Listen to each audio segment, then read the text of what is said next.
card, and they're available out front.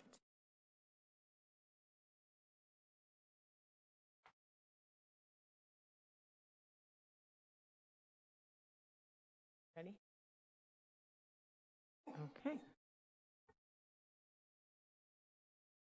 It is 6:31 p.m. on November 18th, 2020.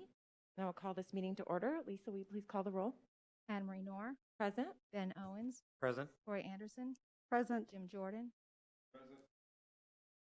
Thank you, Lisa. We are now on item 1C, and I would like to ask Councilwoman-elect Amber Lehrman to lead us in the Pledge of Allegiance.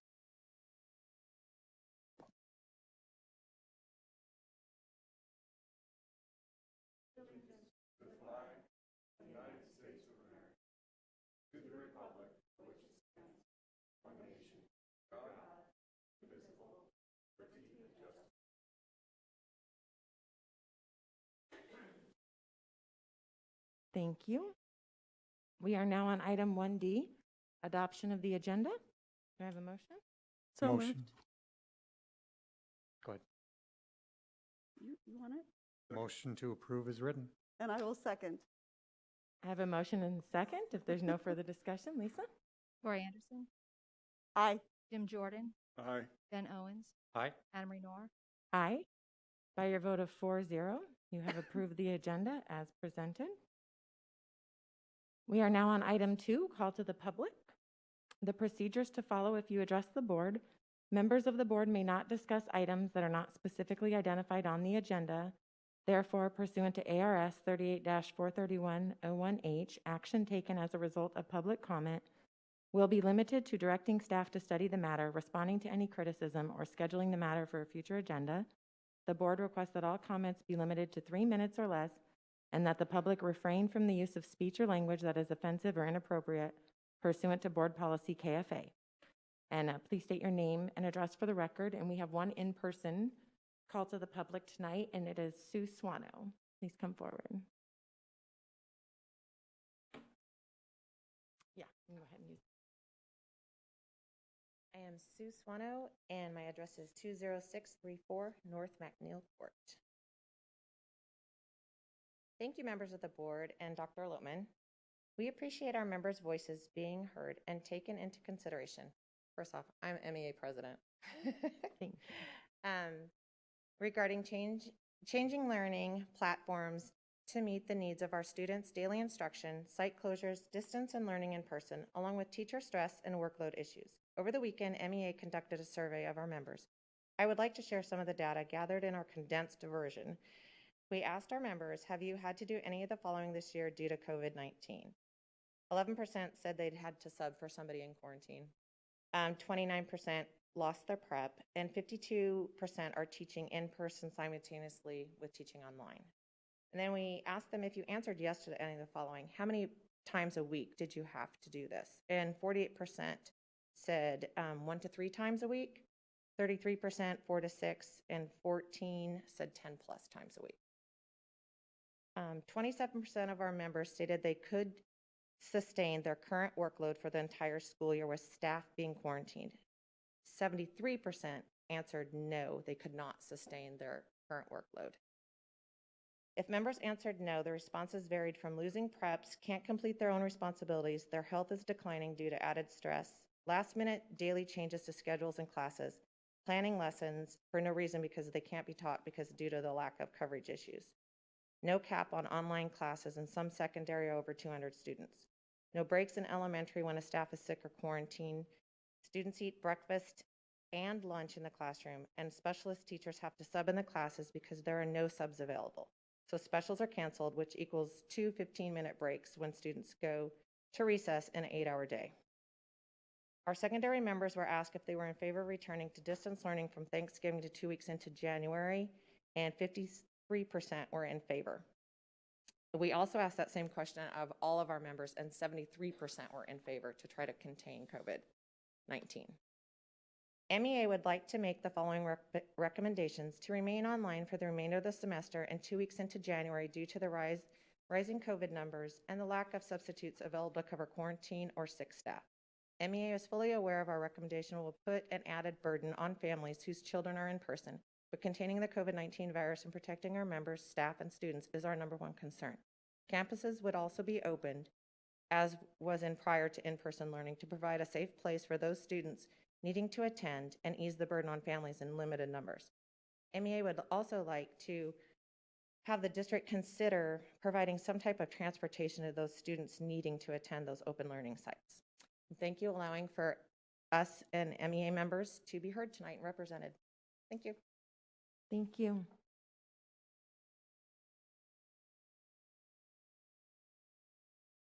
And now I have several call to the publics that were submitted online, and so I will read those now.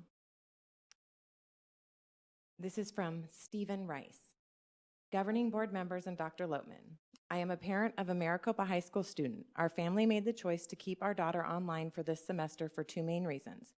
First, her grandmother lives in the home with us, and second, we wanted to limit the number of disruptions to our educational setting. We anticipated that with schools opening, there would be quarantines and short-term closures that are incredibly disruptive to student learning. Unfortunately, our daughter has had to experience disruptions even while being online. The best way to describe these disruptions is using a timeline. July 31st to September 18th, our daughter was very successful in the online learning environment where all of her teachers and classmates were online. The teachers were only teaching online and were able to focus 100% of their attention and energy on their online students. She was happy and successful in the online environment, earning all A's and B's, and decided to continue online.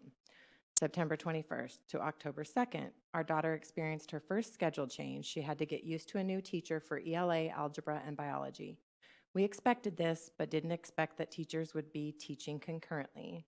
Her online teachers were no longer just online teachers and could no longer give 100% attention to their online students because they were managing students in person at the same time. October 13th to November 2nd. In an effort to balance classes, student schedules were changed again. After only 2 weeks with her second set of teachers, she now had her third teacher for ELA, third teacher for biology, and third teacher for algebra. She again had to get used to a new set of teachers and a new set of procedures. We could see that the constant transition wearing on her, and her grades started to slide. November 3rd to current. MHS closed. Our daughter's online classes are finally back to being online classes. The teachers are again able to focus 100% of their attention on their online students because everyone is online. Her grades are back up to A's and B's. I have heard members of this school board state that online learning is not effective. I strongly disagree with that statement. Online learning works. What doesn't work is continual transitions and disruptions to the learning environment. This is as true for the online students as it is for the in-person students who have experienced even more transitions. I am asking first that you would close MUSD schools to in-person learning through January. Give the teachers the opportunity to focus 100% on their students by ending the concurrent teaching, quarantining, and transition. Second, I ask that you vote tonight on a hybrid model when the students return in January. I think a hybrid model gives the best of both worlds, in person with the teacher and asynchronous online work. I ask that you vote on this tonight. The secondary schools have repeatedly said it takes 2 months to correctly create a master schedule. We are in that 2-month mark. Please provide direction now so our schools can create an effective schedule and limit educational disruptions caused by rushed decisions. Thank you, Stephen Rice. Perfect timing on his 3 minutes. Our next call to the public is from Denise Palmer and Shelley Fisher, Pima Butte Elementary 3rd grade teachers. Dear MUSD Governing Board members, we are writing this letter in regards to your request for feedback from teachers about possible school closures and hybrid learning models. After discussing it as a team, we feel that it is the best interest of the students and staff to remain in class as long as possible. Since the return to in-person learning in August, we have noticed that our students are much more engaged and showing positive social, emotional, and academic growth. We understand that there has been some discussion about implementing a hybrid model of learning as well. While this may solve some of the social distancing problems within the classroom, it does not guarantee that students and families will socially distance outside of school. We are afraid that this model will cause undue hardships to working families and believe that MUSD students are not equipped to deal with the lack of structure and inconsistency inherent in this educational model. We realize that the situation is fluid, but with the recent number of quarantined staff and students on our campus, we have witnessed how transitioning back and forth between online and in-person learning models has the potential to cause additional stress and burnout on school staff, students, and families. We appreciate that you have requested input and feedback from staff. You have had to make many difficult decisions recently, and it has not gone unnoticed that you continue to put the needs of students and staff first. We saw this quote recently, and it has resonated with us ever since. An educator who feels unsafe, uncared for, and devalued cannot give their full selves to their work. Basic human needs extend to those who teach as much as they do to those who are to be taught. Christopher DeMund, Professor. Respectfully, Denise Palmer and Shelley Fisher. Our next call to the public is from Tracy Armstead Payton. President Knorr, Governing Board members, Dr. Loatman, and Maricopa citizens. Due to a work conflict, I am unable to attend the board meeting this evening. However, I wanted to send a message of congratulations to President Knorr, board members Tori Anderson and Jim Jordan on a successful election. I look forward to seeing you all in person at the next regularly scheduled meeting. Best regards, Tracy Armstead Payton. Our next call to the public is from Mary Grace. Dr. Loatman, President Knorr, members of our board. I am turning to you to stand in support of all schools going to online for a while to allow time for the surge to slow. We know things are worsening, especially with the upcoming holiday travels and gatherings. No matter how much it is urged to not do so, there will be many who still will not social distance and/or mask up. Knowing this, why are we waiting to be reactive? Is it worth the risk? We should strive to be proactive. These students and teachers have families and communities to return to. The spread will never decline until we as a community get proactive and follow social distancing and wearing mask guidelines. Not having enough teachers in a school has already been proven to be an issue. Acquiring subs is difficult enough, but students deserve to have their certified and qualified teachers teaching them during this rough time. Speaking of subs, we have run into the problem of in-person subs not having access to online students. Please consider the plea and concern of this surge we are in. It is better to have everyone safely online for a while instead of the yo-yo effect of going back to in-person only having to quarantine or shut down. In a non-COVID time, returning after Christmas break has been the typical time the flu, pneumonia, virus germs hit the schools hard. I can only imagine how it will be now with COVID. Thank you for your time. Mary Grace. Our next call to the public is from Rebecca Ferry, resource at Santa Rosa Elementary. Dear school board members, my name is Rebecca Ferry. I am the K-5 resource teacher at Santa Rosa, as well as a parent of a third grader who also is attending Santa Rosa in person.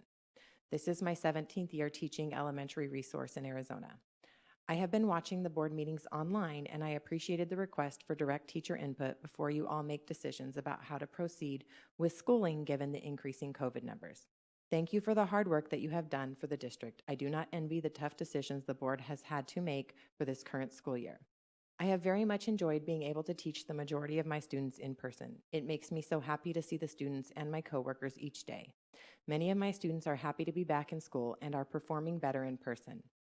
I do also have students who are online as well, which has forced me to teach online and in person at the same time. It is difficult to coordinate between online and in person, and I feel that I am not doing enough for either group of students when I have online and in-person students at the same time. It makes me feel as though I am pulled in many more different directions, more than I already am with taking care of 6th grade levels of students with varying abilities within each of those grade levels. I have been doing this long enough that I am able to monitor the students' needs and adjust as needed to meet the needs of my students. Teaching online only the end of the last school year and the beginning of this one has forced me to overhaul 16 years of in-person teaching to make it work as best as possible for the online only classes. This has been a tremendous amount of work and drain mentally, as I am asking myself almost constantly, how can I make this work for online, or how can I adapt this so that it is still safe to do with in-person students? At the end of the school day, I leave much more mentally drained and tired than I have at any other point in my career. My 3rd grade daughter does not perform well during online instruction. It is difficult for her to attend and for me to help her with her schoolwork by the time I am done working with and for my students. We do not have any family help, as all of our family live out of state, and my husband also works full-time during the days. Given the rise in COVID numbers in our country, state, community schools, I feel that it is the most responsible choice for all students to return to online-only schooling through the holidays, despite the challenges and negative effects of online education. This year is unfortunately forcing every one of us to change plans or timelines of when we thought different things would happen and or how. Experience with COVID has taught us that it is, one, unpredictable in who it will affect and to what degree of severity. Doctors I have spoken to have told me that some of their patients that have many risk factors have gotten COVID-19 and have had very mild to no symptoms, whereas some fit, healthy patients have been severely affected by the virus. 2, this is such a new virus that we do not know the long-term effects on people's health. I have seen reports of children developing potentially life-threatening inflammatory syndromes after having had a mild case of COVID-19. There are reports of people who survive COVID-19 but have lingering symptoms that last for months, such as brain fog, which an article by UC Davis reports is the most confusing symptoms for long haulers. And that concludes our 3 minutes. And we have to stick with our board policy. Thank you, Rebecca Ferry, for your input. If you want to submit the rest of it for the next board meeting, we'll be happy to read that. Our next call to the public is from Anna Coleman. As I watched last week's board meeting, I kept hearing the calls for middle school and high schools to go online or to go hybrid. Elementary schools need to be included in this. I, for one, want you to consider the strain being put on elementary teachers. The stress levels are extreme. End-of-year strain in November, like Mr. Thad Miller said at the board meeting last week. Many teachers are showing up with a smile on their faces and making it work for now, but this level of stress is unsustainable. The fear and now reality of cases on campus, staff, and student quarantine, switching to remote at the drop of a dime, going back in person is all too real. It is becoming more apparent that elementary teachers and staff are looked to as childcare. We at the elementary level are somehow considered more essential because parents need a place for their children during the school day. I get it. I have my own children in school. Finding childcare can be stressful. However, stressful inconveniences should not outweigh elementary teacher and student safety. Although our circumstances in elementary are different because our students cannot stay at home alone safely, it does not make the strain on our school any less. The need for convenience is not a reason to keep elementary in school full-time in person. The pandemic is not any less dangerous to elementary teachers than it is to middle school and high school. I am asking that if you choose to close the middle schools and high schools, that you also close the elementary schools. If you switch to a hybrid model in January, please include elementary schools. We are all struggling with the same issues. They may look different on the surface, but they are all the same. Please do not keep the elementary schools open for childcare needs. Please consider closing schools now for the holidays through winter break, as we can see cases in Maricopa rising rapidly. The safest place for all Maricopa students is at home. I have an amazing class this year that I have ever had. I love them. I am so grateful for them, and I want to make this year the best year possible. I want them to stay safe. I want their families to stay safe. I want myself and my family to stay safe. I want my fellow staff members to stay safe. During the last board meeting, I heard a couple of board members say that the best place for students to be in learning in person. I get that. 90% of the time, the best learning environment for students is in the classroom. During a normal year, under normal circumstances, this is not a normal year, and these are not normal circumstances. We cannot say that students need to be in the classroom right now. This is not normal. This is not safe. We cannot try to fit a square peg into a round hole. The constant need to close and reopen is not only disruptive to student learning, but also disruptive to students' emotional health. Once again, I am asking that you please consider closing schools, elementary and secondary, now for the holidays through winter break, as we can see cases in Maricopa rising rapidly. The safest place for all students and staff is at home. Then in January, you can consider an alternative model to allow for more social distancing in elementary classrooms. Thank you. It's from Anna Coleman. Our next call to the public is from Shalom Jindiri, ESS, ELA, and case manager at Maricopa Wells. Good evening, board members. I am writing first as a mother of 3 current Maricopa Rams, and lastly as an educator for the past 14 years. I have watched in horror as COVID-19 has seemed to come out of nowhere and changed our lives. I watched in horror last year as my 8th grader did not have a promotion ceremony and missed out on going to Sunsplash as her older brother and sister did when promoting from MWMS. I shed some tears on that one. She's my baby and my last one. Memories that are not irreplaceable. Now she is a freshman at MHS without even setting foot on the campus this year. As an educator, I was determined to make the best of it and was super excited to return to my classroom and reunite with my students. I love being in the classroom and do feel it is the best place for students to learn. That was until I watched the effects of quarantine on my campus. Staff missing here and there is horrible for kids and horrible for the staff that is left on campus. While I appreciate district office staff stepping up to help cover, it is still an ordeal. I have come to the conclusion that the quarantine of numerous staff due to COVID-19 exposure is too disruptive for all student learning. It would be better for schools to remain closed and educate online till after the holidays so as not to cause any more undue stress and disruption to students' learning. Students can't keep up with subs or face-to-face teachers who disappear at times to be morphed online. Students already face a lot of uncertainty. They worry about their teachers, they worry about their families, and they worry about themselves. I say this as a parent who would prefer my kids to be at school 100%. The disruption is too much for special education students and general education students alike. The uncertainty from day to day is wearing on all students. They need some consistency while we pray for a more stable 2021. Thank you for your time and consideration to these matters. It is greatly appreciated. Shalom Jindiri, proud Butterfield Bobcat, Maricopa Panther, and MHS Ram Mom. Our next call to the public is from Monica Ruiz Milo. Dr. Lotman and members of the board, I am writing on behalf of my son, a 6th grade student at Desert Wind Middle School. I can say after one school change this academic year, I am impressed with the staff and administration at Desert Wind.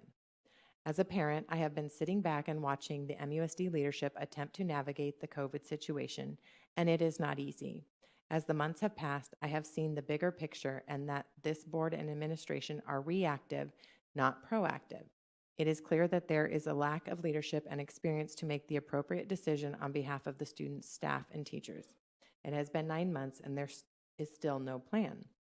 While I am glad that the district has attempted to accommodate the needs of students in need of in-person learning, the current acceleration of COVID cases shows it's time to shut it down. We have had one too many schools closed down for staff shortages. Online learning is tough. I saw it firsthand, and Edgenuity is a horrible program, and it is not designed for students at all. It lacks engagement, creativity, and was a poor choice by this district. Yet I would rather have that than the inconsistency of opening and shutting schools and teachers in and out of quarantine. While parents are wanting their kids in school, there are some that are not doing what they need to keep them there. This is evident in the large gatherings that continue to happen, and we have yet to hit the holidays. So if we need to take one for the team and keep our kids at home, then that is what must happen to continue with education. Then that is what must happen. If you as a board cannot make that decision or continue to have a plan after 9 months, then you need to step down. This job is not for you. Step up and do the job you signed up and were elected to do. As of today, the infection rate in the state hit 12%. Pinell County is 8.5% and climbing. It's time to follow the science and shut it down. Matthew Milo. Our next call to the public is from Robert Isaiah Stamer. I'm a new hire with the Transportation Department. As a new hire and a parent of a 3-year-old with special needs and delays, closing the schools and doing all distant learning will result in my son not getting all of the services and assessments he deserves from public education. I recently found out about the free assessments the district offers for children with special needs and delays. My sister, who is a teacher, special needs teacher, and I think that my son will benefit from the assessment. With the recent school closure of Saddleback, it has made it difficult to get my son in for the assessments. As an employee, parent, and taxpayer, I believe my son should be given the same free public education that I received growing up as a child, as well as many others. I don't think closing the school district and doing all online is going to benefit my son. I believe the hybrid model of learning or in-person teaching is what the district should consider. I do realize how everyone in the state and country is concerned about the coronavirus. The reality and truth about the coronavirus provided to me by 3TV News Desk is that yes, the number of cases might be on the rise. However, the mortality rate is only at 1, maybe 2%. Yes, coronavirus is a concern, but the numbers aren't nearly as high enough to even consider closing things down, especially public education, and depriving my son of his free education, which my taxes, along with everyone else's, go to pay for. In reality, more people die from the flu every year than the coronavirus. The number of people who die from the flu is at 3 to 4%, which is far greater than the coronavirus. The real question is, and to consider with all this information, is how many of the people who have tested positive were misdiagnosed or were false positives. I do believe I read about a month or two ago, when coronavirus testing was expanding in the Valley, that Chandler itself had numerous cases of false positives of the coronavirus. This, I believe, is something that should be researched and taken into consideration when closing down schools and doing all distant learning. In addition to this, I also read recently that Dr. Fauci has addressed the public that by April we should have an effective vaccine for this notorious coronavirus. I think the hybrid model of learning through at least April is what should be considered. I believe doing the hybrid model of learning gives the community the choice and freedoms given to us through our Constitution. Every person has different styles of learning, and not all are fully engaged in online. Some students need in-person to learn better and have their needs met, such as my son who has special needs. In addressing the shortage of staff and teachers related to the coronavirus, I believe hiring additional temp or full-time teachers or staff is a solution to that problem. It is my hope that the board will consider a hybrid model of learning and not closing the schools at least through April, when a vaccine for the coronavirus should be readily available. Thank you and God bless. And again, that was Robert Isaiah Stamer. Our next call to the public is from Rebecca Gall. Dr. Lotman and members of the governing board. As a current MHS employee working remotely, I want to share what I need in order for my students and myself to succeed. 1, consistency. We need to stop shuffling kids from online to in-person and vice versa. We cannot expect students to succeed, nor can we expect teachers to deliver a quality educational experience if schedules are constantly changing. 2, professional development in 21st century skills and project-based learning. This will allow teachers to maintain rigor in their classroom while they teach asynchronously. 3, a change in point of view. Too many people in this community have a negative attitude toward online education. Our students hear what you're saying and they internalize it. If their community doesn't believe in them, if their parents don't believe in them, if members of the school board don't believe in them, why should they believe in themselves? This is a giant, uncomfortable lesson in grit and perseverance. It's hard, and we should be cheering our students on and encouraging them to succeed instead of tearing them and their teachers down. 4, respectfully, I request certain board members stop comparing teachers to grocery store employees. There are massive differences between the two professions. As a certified teacher, I've taken multiple assessments to prove my competency, not only in my content area, but also my knowledge of educational pedagogy. I hold valid professional licenses in 2 different states, one of which recognizes me as highly qualified. While I appreciate the work of our essential grocery store employees do every single day, the comparison minimizes and trivializes my personal and professional accomplishments as a teacher. If I can do my grocery shopping entirely online and have it delivered to my house, what is the issue with doing my job online? And that was from Rebecca Gall. The next call to the public is from Aaron Fortunato to the Maricopa Governing Board. We are the class of 2021, and for too long, our concerns and grievances during this academic year have fallen upon deaf ears. The stresses of this year have dealt a crushing blow to students and teachers alike. We have not been afforded any reprieve and have been consistently told, go with what is happening, do not stress about what you cannot control, and to adapt. When it has been board members and administrators who have made no real attempt to adapt the way school is conducted in a global pandemic. It has fallen upon us students to try to balance the scars of life and a global pandemic that has fundamentally altered each and every one of us, while also adapting to a new method of schooling, which has grown ever more intensive. It has fallen upon teachers who already feel disconnected from their students to adapt to an entirely new paradigm of teaching, which makes them feel as if they are shouting into a void. Then, to add insult on top of injury, their own personal needs are being disregarded regardless of their own home life in order to think of the greater good. We, the class of 2021, write not as plain disgruntled students with senioritis, but the top 10% of the class. Students in as many AP courses as we can cram into our schedules, students who are National Hispanic Merit Scholars, AP Scholars with Distinction, Questbridge College Prep Scholars, State Theater Officers, NHS Executive Council, JSA State Executive Officials, and many other positions of distinction. We simply are not students who are apathetic because we are seniors and want to just be done with high school. To even think we are apathetic is outrageous, as evidenced by this letter. Instead, we are upset, disappointed, and stressed. Our mental health has only been in decline week by week, pushing students to burn out and take sick days off from school to recuperate. Not only is the student body upset by the deafening silence from both administration and board members in addressing our concerns, but whenever a response is given, it's often a cookie-cutter response to defend your actions and to take the blame away from yourself. Disappointed by the lack of flexibility that has been provided. Wait, I don't think that's the next page. I guess it is.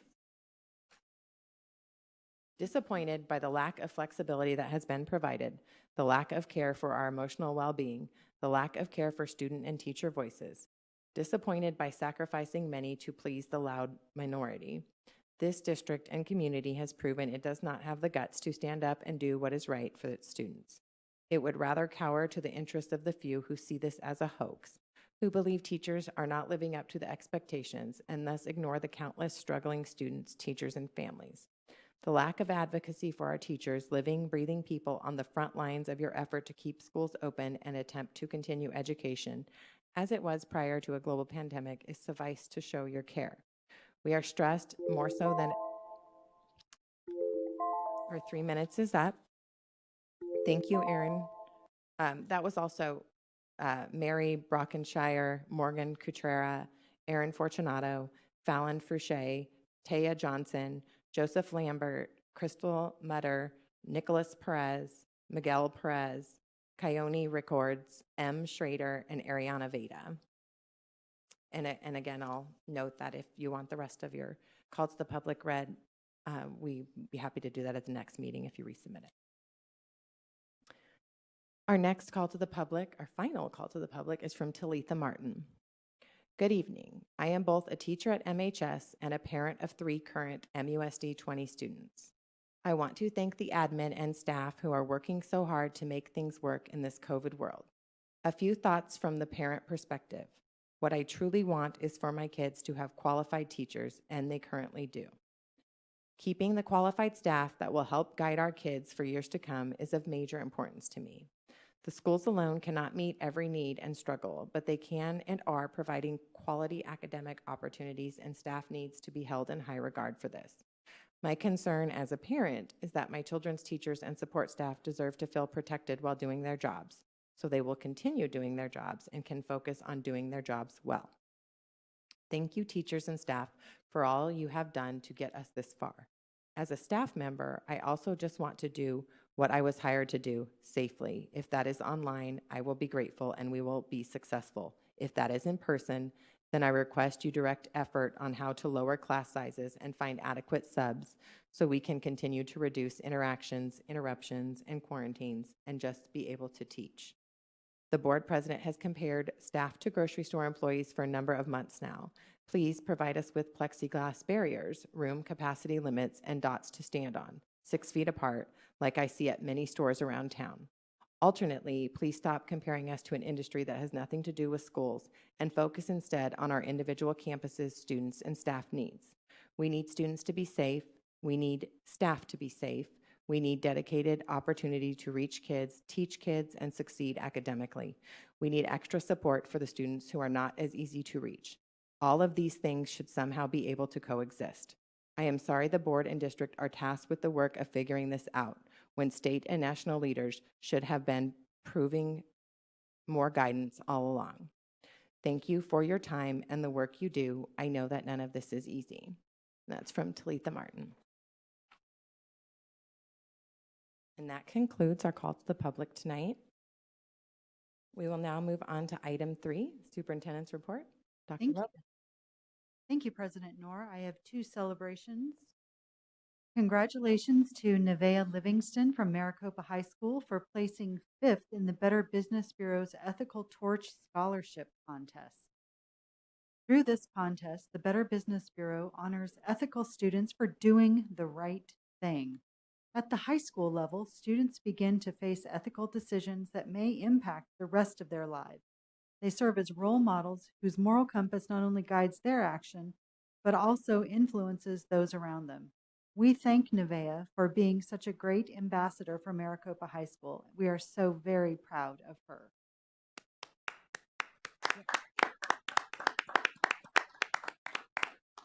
Another congratulations is in order for Kim Smith, second grade teacher at Butterfield Elementary School, for being recognized by Suntec Concrete's Education Appreciation Program. A parent nominated Ms. Smith for always going above and beyond with her son and helping him improve academically. Suntec Concrete surprised Ms. Smith and showered her with teaching materials that included games, classroom organizers, and laptops. Wow, way to go, Ms. Smith, and thank you to Suntec Concrete for recognizing an outstanding educator.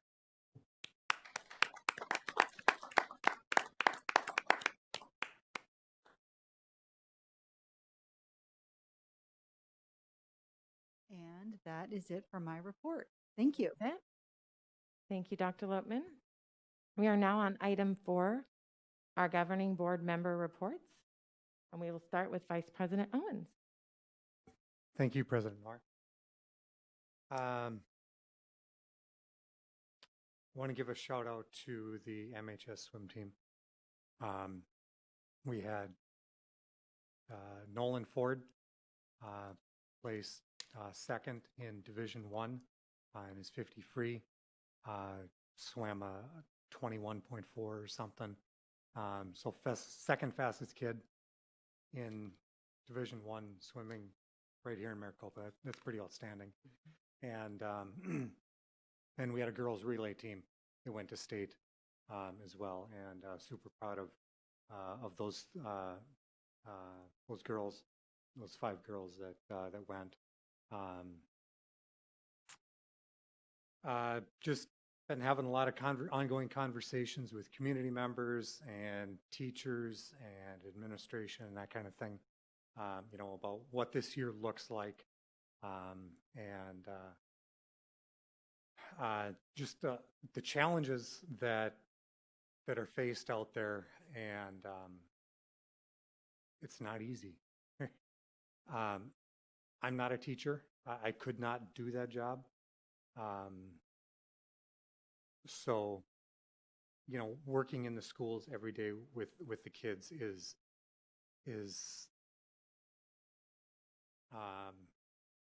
a gift. It truly is. And again, teachers, staff, administrators, our maintenance, our custodial, the bus drivers, the lunch attendants, everyone that's involved in the education of the students here in Maricopa. Thank you for, I know it's not easy.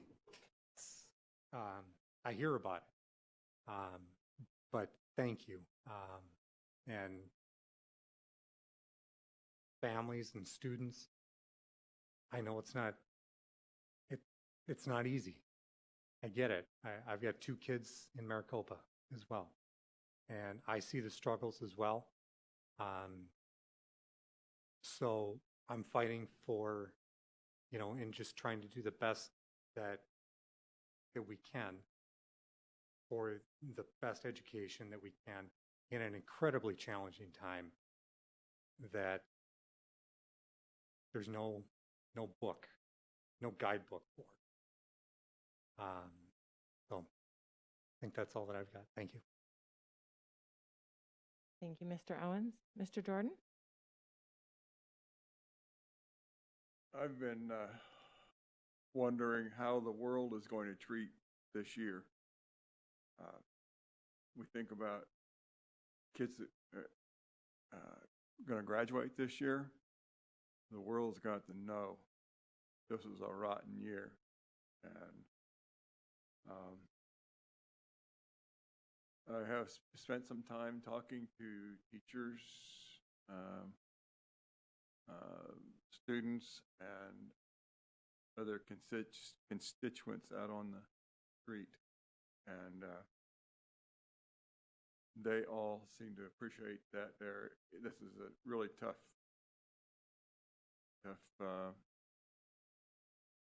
job, and have any decisions that we make.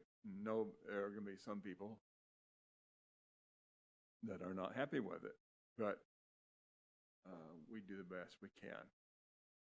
We gather as much information as we can and try to make this whole thing work. But we've never been here before. So I do appreciate everybody hanging in there. It's not easy for any of you, or me, or any other board member. But just know that such a large district, there is a lot to it. I'm grateful that there is a great organization, a skilled organization, a positive organization trying to help us through this whole situation. And we don't know where the end is. We don't know when it is, but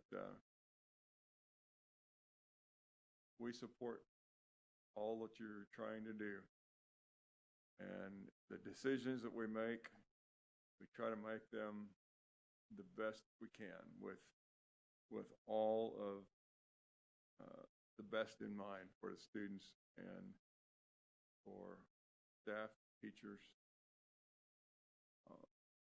That's the purpose, is educating these children who depend on us to teach them. So thank you. That's all I have to say now. Thank you, Mr. Jordan. Mrs. Anderson? Thank you, President Noor. I want to thank all the parents and staff who have been emailing the board. So our emails are up on the screen. Please continue to email us because we need your input for making these decisions.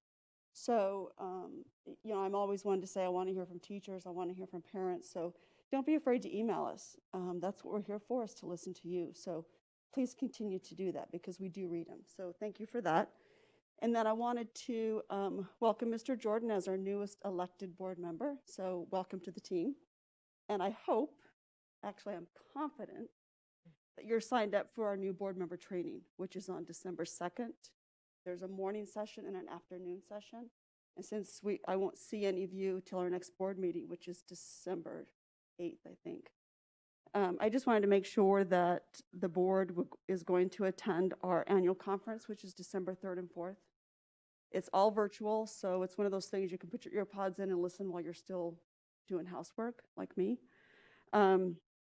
But it's a good opportunity to get all the updates and get everything kind of set the year in motion for us as a board, because we do get all the legal updates and all the legislative updates.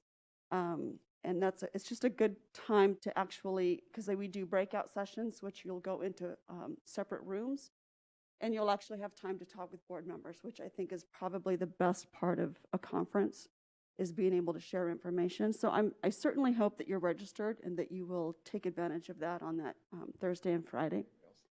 You do get the emails? Good. And then I also wanted to check with Mr. Jordan. Are you still the delegate for the business meeting, which is December 3rd? We can find out. Okay. And I think I'm listed as the alternate because I think we changed it from Ben, which is fine. I just need to make sure you're going to be there. Wants to do it, that's fine. Don't all jump up at once. So, but December 3rd is the business meeting, and I'll need somebody to vote for me because I'm running for president-elect for the Arizona School Board Association. So I hope I have your vote, please. So that's December 3rd at 3 o'clock, and the training for that is December 1st. And there's 2 sessions, one in the morning, one in the afternoon. And you should receive an email, I believe, Friday from ASBA for training on that December 1st before we get to the business meeting. So just let me know if you did or didn't get it or what you need from me. Okay. And then we'll go from there. And then if you can't make it, like I say, I'm the alternate, so we can figure that out. So I'm hoping to see you sometime on Thursday and Friday of December 3rd and 4th. I will be there the 2nd through the 4th, popping in and out of different sessions. So hopefully I will see you there. And then I just wanted to wish everybody a safe and healthy Thanksgiving. I am grateful for what we have in this community. We've got incredible families. So I just want you to please be safe. Enjoy time with your immediate family, and remember to keep COVID away. So that's all I have to say. Thank you. Thank you, Member Anderson. I also want to reiterate her thanks. I appreciate everybody who has provided feedback to the board, both email and by showing up and speaking at Call of the Public, those that approach me at the grocery stores when I drop off my kids, all the different mechanisms. It's so important to get feedback from the community. And even when it is opposite of, what I have voted for at the dais, I still want to hear what people think, and I appreciate that, and I will always acknowledge and respect your opinions. And I've always believed that the only way that you can be an effective leader is to continue to learn and grow and continue to seek additional information. And that's what I strive to do as your board president, and what I've strived to do for the last 7 years. I feel that I need to address the quote unquote comparison to grocery store workers. I just want all of the teachers to know that I didn't feel that I was comparing you to grocery store workers and that I was undermining your education or the significant steps that you've taken to become certified teachers. I certainly value that. I value your time. Like Mr. Owen said, I couldn't be a teacher, and I knew that. And so I think teachers are some of the most important people in society, and it really is a special job that special people do. And I have consistently voted for raises for teachers since I've been on this board, and I think I've established that I believe that teachers are critical, and that the staff that we have here is of utmost importance. And I truly apologize if you felt that my comments from the dais undermined your education or your expertise or your abilities, because I certainly did not intend that in any way, shape, or form. And I also appreciate grocery store workers too. So with that, we will continue on with the business of the meeting. We are now on item 5A, Spotlight Recognition. Ms. Michelle Terry.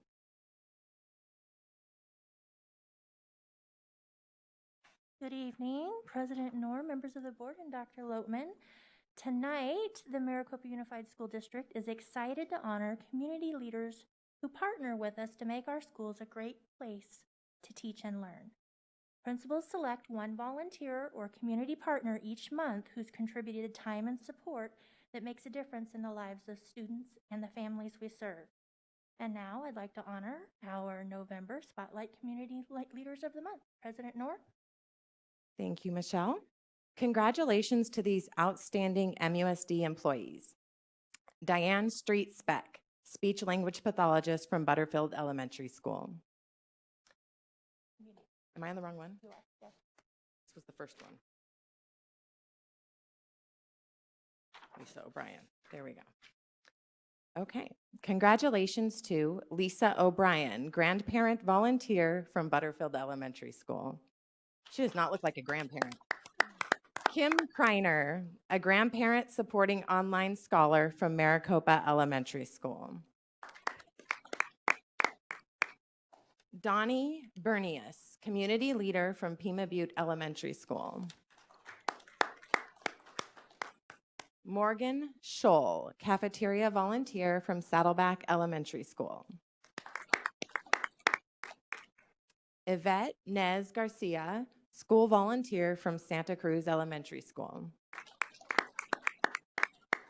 Nolita Squires, community member from Santa Rosa Elementary School.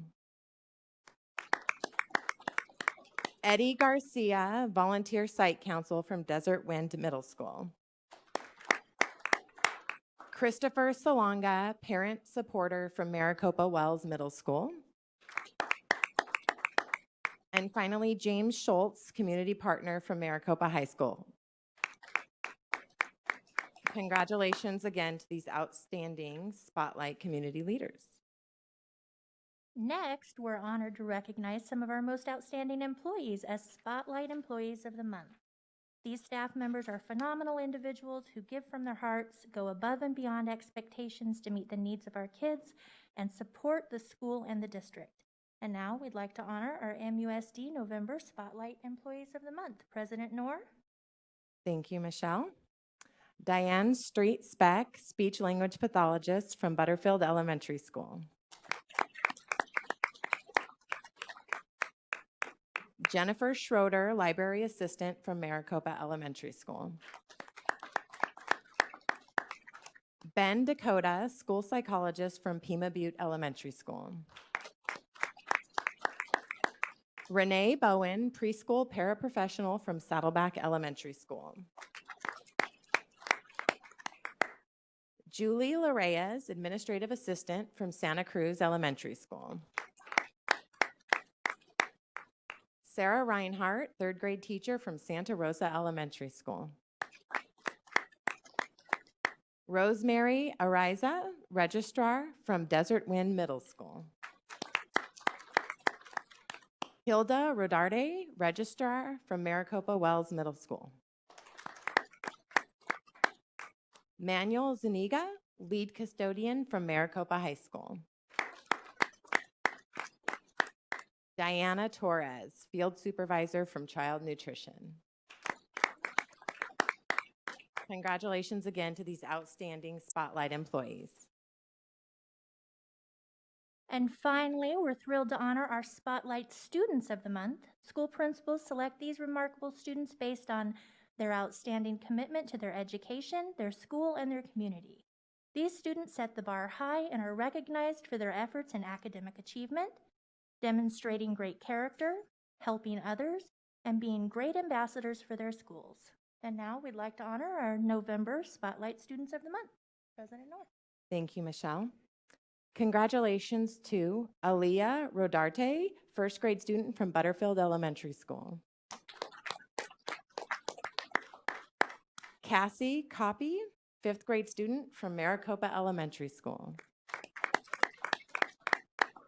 Sienna Hunt, fourth grade student from Pima Butte Elementary School. Paisley Smarek, kindergarten student from Saddleback Elementary School. Leonard Ibarra, third grade student from Santa Cruz Elementary School.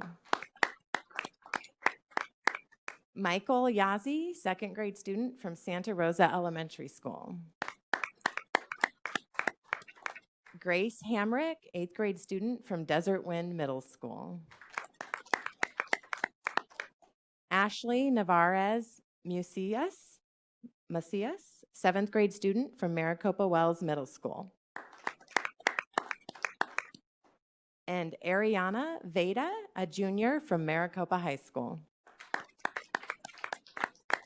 Congratulations again to these outstanding Spotlight students, and keep an eye on your mailbox. You will soon receive a recognition certificate and a very special gift by mail.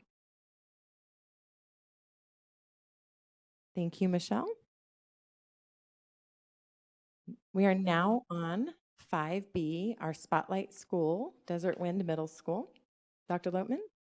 Yes. Tonight's Spotlight School is presented by Desert Wind Middle School Principal Carlos Alvarado. He and his team will highlight honors programs at Desert Wind Middle School.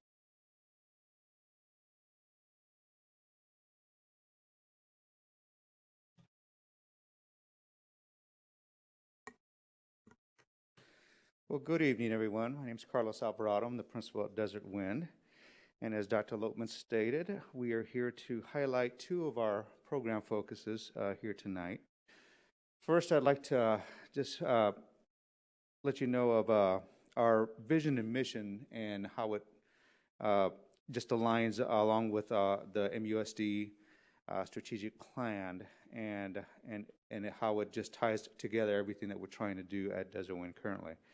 So our vision, I'm just going to read it to you. This is the faculty staff of Desert Wind Middle School will collaboratively help all students experience academic success so that they are genuinely prepared for high school, higher education, and to live life in the 21st century.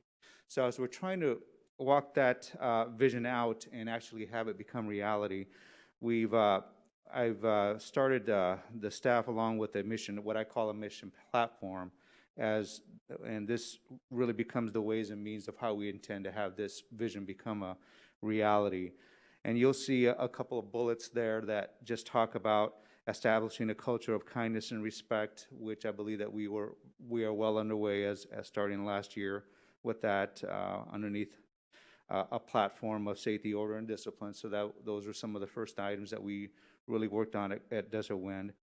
We're really encouraging all our staff to approach their interaction with students through a relationship-based model. We feel that will also highly benefit just our total engagement of all students. But tonight will align mostly with point number 3, which when you see it there, we have just determined that professional learning committees, the model is our organizational structure as we move forward to try to not only align all our curriculum, but definitely our honors level curriculum as well. So, but there we're trying to really strongly trying to establish our culture of collaboration amongst all our teachers, and so that we can deliver instruction, assessment, intervention, and grading. So those are some of the focus. And then I did give all our staff a question, or asked them a question, and I just asked them, are you all in?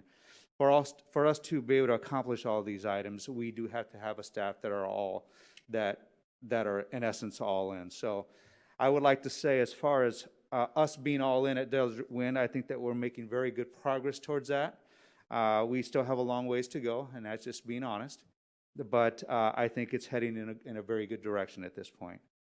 I also wanted to let you know of the alignment to the strategic goals, the MUSD strategic plan. And so we are looking at tonight just to see how we are aligning with not only our effort to implement the college and career readiness standards in ELA and in math, but also using a research-based curriculum model, which is the PLC focused. And then we're looking at how we can implement accelerated learning opportunities at our school. So at Desert Wind, it's currently how we are comprised and how we have divided up all our faculty as far as their PLC groupings. We have in operation at this point ELA and ELA PLC, elective PLC, and ESS for all our ESS teachers, PLC, math, social studies, and science. Also, this year, I've given the focus for all of our PLCs to really work hard on collaboration. As I arrived at Desert Wind last year, I was just understanding and took note of the need for all of our teachers to collaborate, especially those teachers who teach the same course. So that's definitely our focus. And we're also endeavoring to answer PLC question number 1, and that is, what do we want students to learn? And if we're all collaborating and aligning on that particular question, we are off to a good start.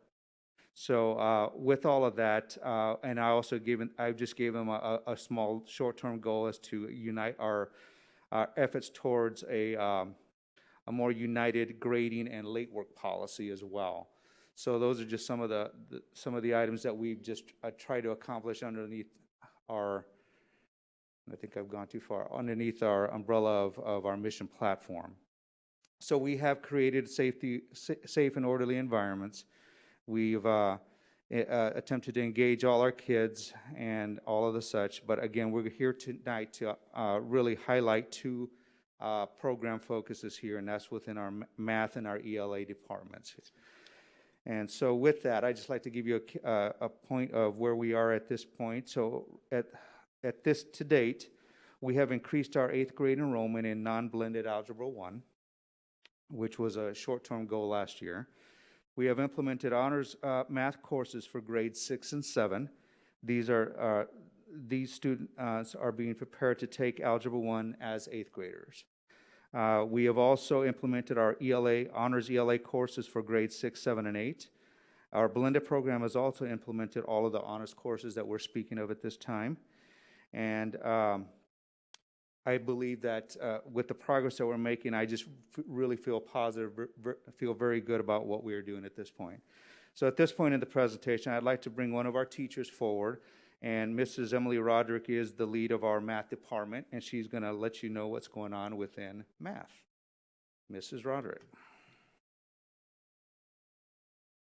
Okay, and I am joined by Mrs. Eggleston, who is our math coach on Desert Wind campus. So as Mr. Alvarado mentioned, our goal of increasing our honors and advanced math class populations, we looked at data from the state testing, our district tests, our grade level achievement, and then also teacher recommendations. So from the results of the Desert Wind Spring 2019 AZ merit scores, so the students were in 6th grade at that time, we identified 103 students based on their level of proficiency on the state testing. Further investigation, and we were finding that we had more students that were potentially able to join that group, and the top scorers in that group were then reviewed by the math team, where we gathered teacher input, recommendations from their previous teacher, and then also again looking at their grade achievement in the previous year. So the school city pretest scores then were added. That was July 2019, the beginning of the 1920 school year, and those scores helped us to identify additional students that demonstrated proficiency on that grade levels, that assigned grade level curriculum. And they were also moved into the accelerated track. So at this time, we currently have 32 8th grade students successfully performing in Algebra 1 on our campus.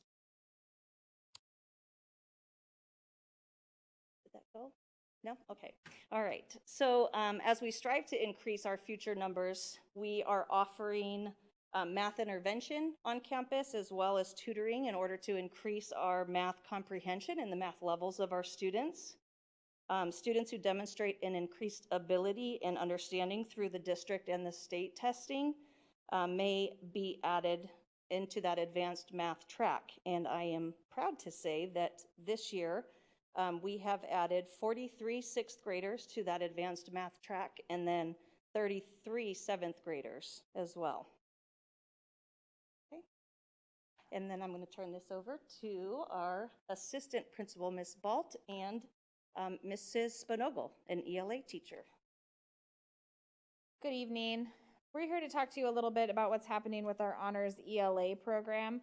Our department chair, Brittany Spanogle, is going to talk to you about the placement and the process starting at the end of last school year. Okay. So at the end of last school year, we really looked towards taking our state standards and our district test results from School City, AZ Merit, DIBELS, and COGAT gifted testing to identify students for honors ELA courses. We were able to identify 96 Desert Wind 6th graders based on their proficiency to investigate for honors classes. This year, we implemented 3 honors ELA sections in addition to the honors ELA sections that were already being taught in the blended learning program. And currently, there are around 75 students in honors ELA courses in grades 6, 7, and 8. This year, I need the microphone. This year, our goals for the Honor ELA program at Desert Wind Middle School are aligned with the math goals to increase the future numbers of advanced students and expand the program. We're excited to bring Honors ELA to the school and moving it outside of the blended program. We're working to align the curriculum and the expectations of the Honors AP program at MHS and build on instructional strategies to increase student achievement.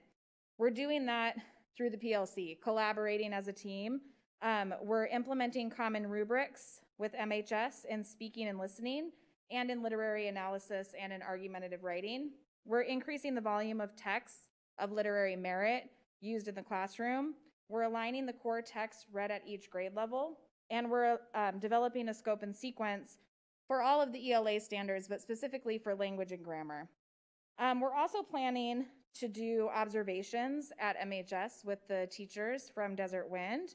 And the teachers are working hard to implement new strategies, bringing in Socratic seminars, using new technology like Parlay, using novel studies, and building that collaborative effort between the ELA teachers and the blended ELA teachers. So we're super excited about what's happening. There's a lot of work to do, but we're making really good progress. I'm going to turn it back over to Principal Alvarado.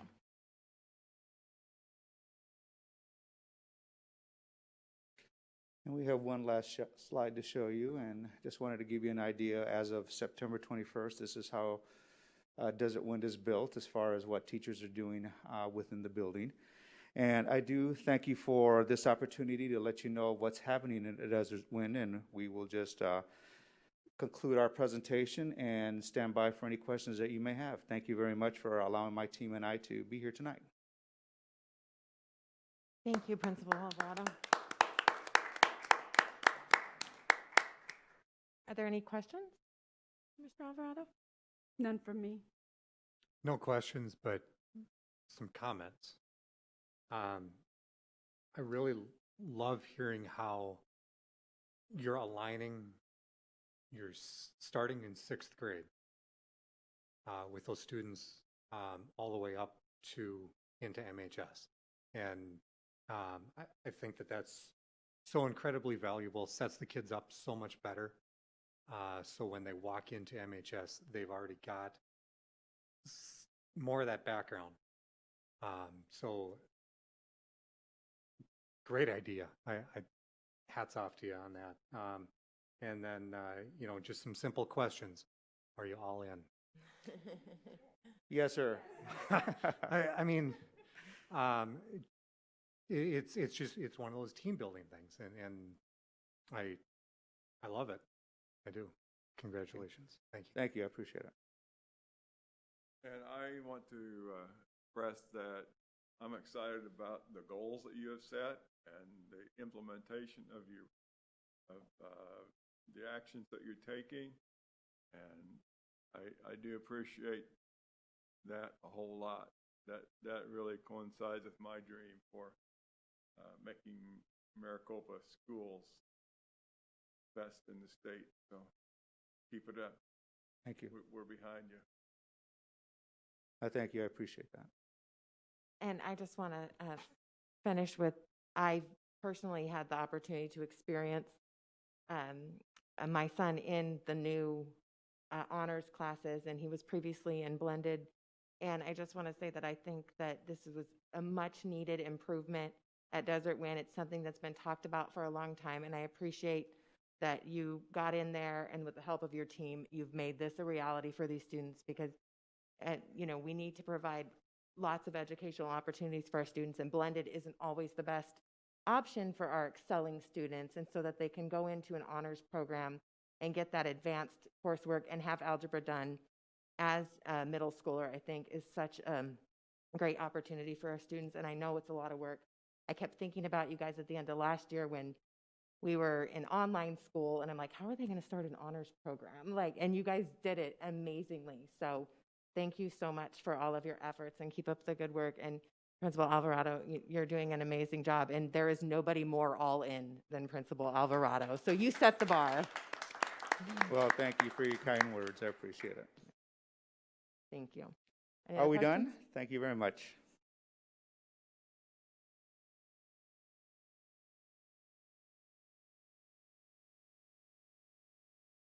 Okay, we are now on item 5C, review and revision of retention procedures. Good evening, President Knorr, members of the board. My name is Krista Roden. I'm the Director of Teaching and Learning, and my partner, Wade Watson, Director of Curriculum and Instruction, is on overhead. And tonight we're going to share with you an update on where we are with our MUSD retention procedures. And he's going to actually start us out today. Thank you, Mrs. Roden. So if we are on slide 2, it bears noting that the Arizona Revised Statutes actually give some guidance in terms of the establishment of promotion and retention requirements for students, in that the State Board of Education prescribes a minimum course of study using the academic standards of the state, and then also has competency requirements for the promotion of pupils in the core content areas. Next slide, please. Also in Arizona Revised Statute, you get a little bit more specific when it comes to 3rd grade. I don't know how many of you are aware that there is the Move On When Reading law that came into place a while back. And really what that does is it addresses that if a student in 3rd grade does not establish a certain level of proficiency in reading, that a school should retain that student until that level of reading is on par for what a 3rd grader should be at. So there is a little bit of specificity in ARS when it comes to 3rd grade, and that is why you have that specificity. Next slide, please. When it comes to retention, believe it or not, for a long time, a lot of experts in the field have said that retention is not one of the best things for students and for learners. It actually has some harmful effects, and you'll see there we've included some research here on what retention can do to a student. I don't want to read all of them to you, but just to note, a few. Children who are identified as most behind are the ones most likely harmed by retention. Retention is often associated with increased behavior problems, and you'll see a few others there. So we've known in education for quite some time that retention is not the best solution, and so we have to look at retention very carefully as we move forward. Next slide, please. So what we are venturing to do is really look at what we do in terms of retention in the district. And really what we want to make sure that we do is that we communicate on an increased level with parents when we are noticing that there are academic deficiencies or struggles with students, and that we are really outlining a process for teachers to follow, for administrators to follow, to really offer that guidance on, okay, if we are truly looking at retention or even considering retention, what are the steps and what is the process that we need to take? In the next few slides, you'll kind of see how we outline that process. The first being when we get to Q1, we really want to make sure that if there is suspicion of some academic deficiencies or some struggles, that the teacher and the principal have a conference with the parent to address the progress, and that a learning plan is made in first quarter to prescribe some intervention to meet that child's needs, and the teacher and the parent will work together to monitor the child's progress throughout that quarter. Next slide, please. If the student continues to struggle, then we want to refer the child to the student assistance team. And this team will include classroom teacher, administration, the parent, health office, counseling, all of these people who could provide some input onto what the struggles may be for the student and what some solutions might be to helping that student succeed. Next slide, please. Then moving through the quarters, again, once we have met with the student assistance team, we want to make sure that we've documented that meeting, that we've given notification of the possibility that a retention might happen, but that also we are really looking at the ongoing interventions that we want to put in place for that student, that we're continually monitoring those interventions and having meetings to discuss the progress, because again, we want to make sure that the communication is increased, that it's very evident that our goal is to really intervene and remediate to make sure that we're doing everything we can to get the student back on track and meet whatever their academic needs are. And then in quarter three, we continue to meet to discuss the mid-quarter assessment data and the goals that have been lined out in the learning plan. And then by quarter four, there would be a written notification of retention that would be shared with the parent with the completion of the school year. The final recommendation will be given to the principal and communicated with the parent. And any documentation of this must be submitted to the superintendent 2 weeks prior to the end of the school year. And I'm going to turn it over to Krista. Thank you, Mr. Watson. As we continue on, there are certain exemptions for retention. ARS has outlined 15751 that protects students with 2 years or less in ELL services, as well as ARS 5761 protects students with an IEP or in process of getting an IEP or ESS services. We need to make sure that when a SAT is established, it is not a road to ESS. It is a way to provide an intervention. A SAT could stay with the child for many years. It's an intervention tool that addresses a specific need for a child. So there are a few exemptions that we are able to use. Next slide, please. As part of the retention process, the parent has the right to appeal. If a teacher is putting in for a retention, an appeal must be filed within 15 days or the last day of school, within 15 days of the end of the benchmark.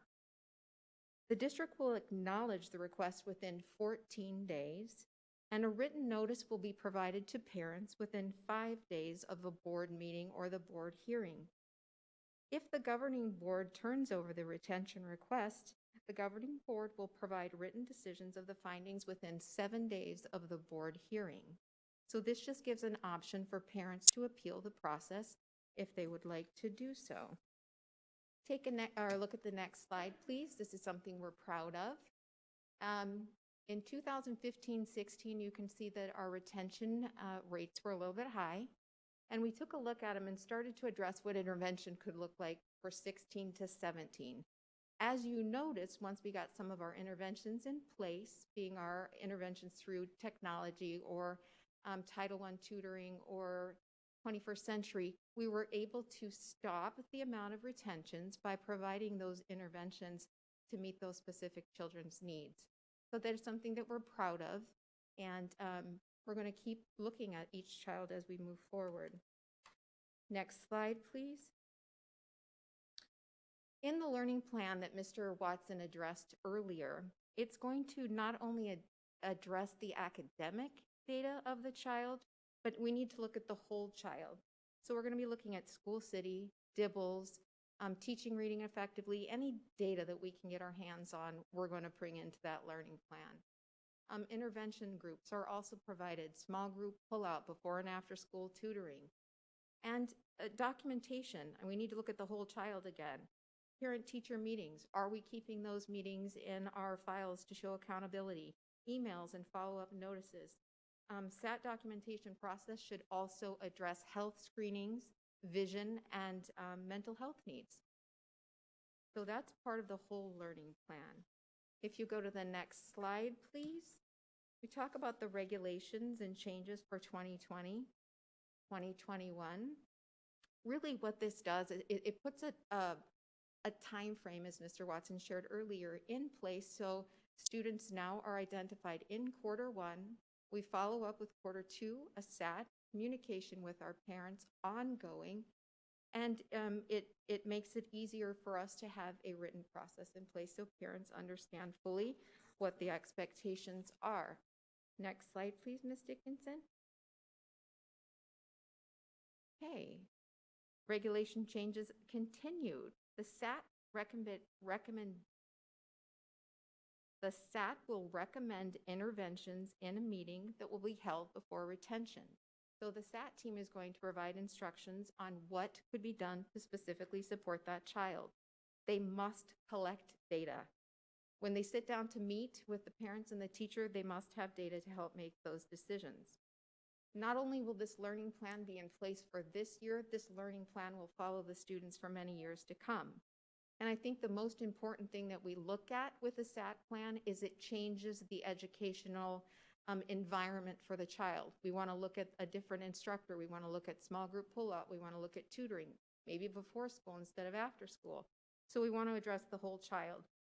And the most important thing again, is that they are communicated frequently with parents and that there are no surprises at the end of the year if something should happen within a retention issue.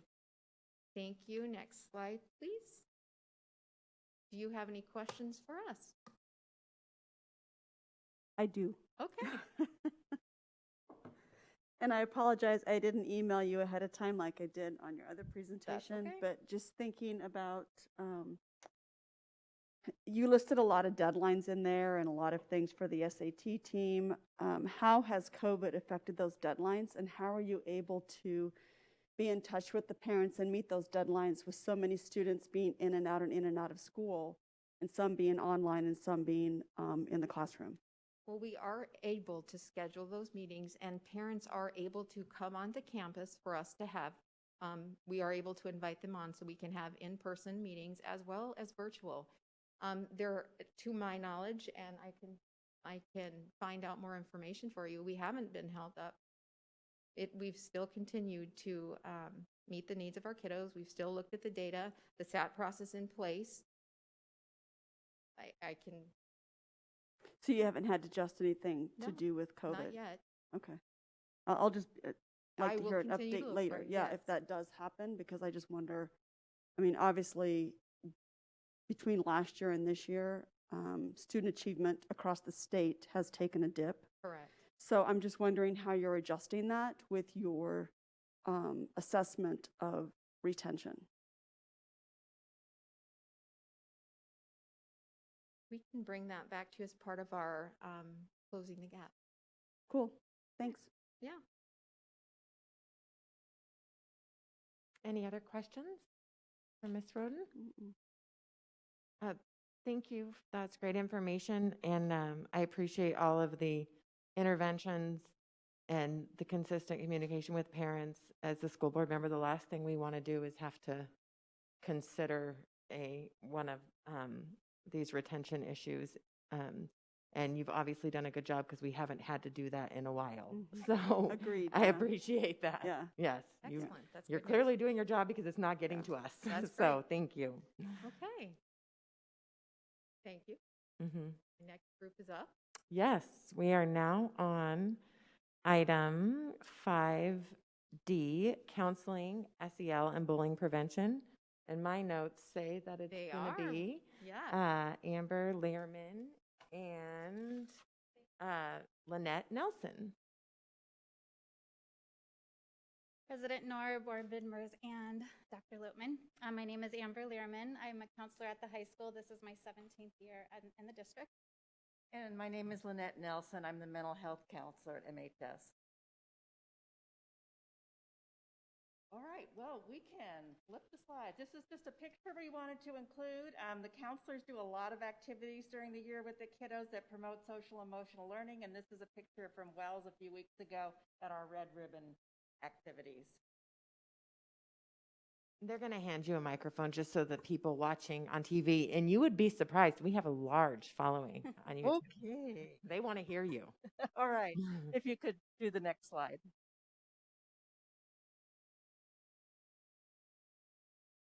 Next slide. Okay, thank you. So this is in accordance with Arizona Revised Statute 15341, which requires all school districts to put in place and enforce policies that prohibit students from hazing, bullying, or harassing. Next slide, please. So what specifically is bullying? At its very core, bullying is an imbalance of power. And that power could be physical or it could be verbal, using private information or even making up stuff about somebody else through gossip. And it has to be repeated. It has to happen more than once or have the potential to happen more than once. Really, it's basically using power to control or harm someone else. Next slide, please. Cyberbullying, well, that's bullying on steroids because it can spread so much faster using a cell phone, a computer, an app, a Discord. I'm just learning what that is. But there's so many more ways to harass or bully someone. And right now it's really important because, you know, we don't hear anything about reducing screen time nowadays, right? Everybody's on their screens. They have to be for school and for their homework. And so the potential for cyberbullying really increases as well. And if you ask, especially a young child, what bullying is, they will tell you it's being picked on, and it really hurts. It makes them feel bad in their heart, and that's really very sad to see. Next slide, please. So the effects of bullying, this is what the counselors see. We see students coming in with mental health issues, depression, anxiety. They have a hard time sleeping, even eating or overeating. They also can have physical symptoms, headaches, stomach ache, all kinds of different issues. But it really what's happening is that these students are being isolated. Okay, and so they're withdrawing and they're being kind of pushed away. And so they lose interest in school. They just don't have the motivation to do the homework. They have low self-esteem. It's just kind of this downward spiral. And that's what we see in our own, right? Yes. All right. So the data, and this is from the National Center for Educational Statistics, says that 1 out of every 5 students report being bullied.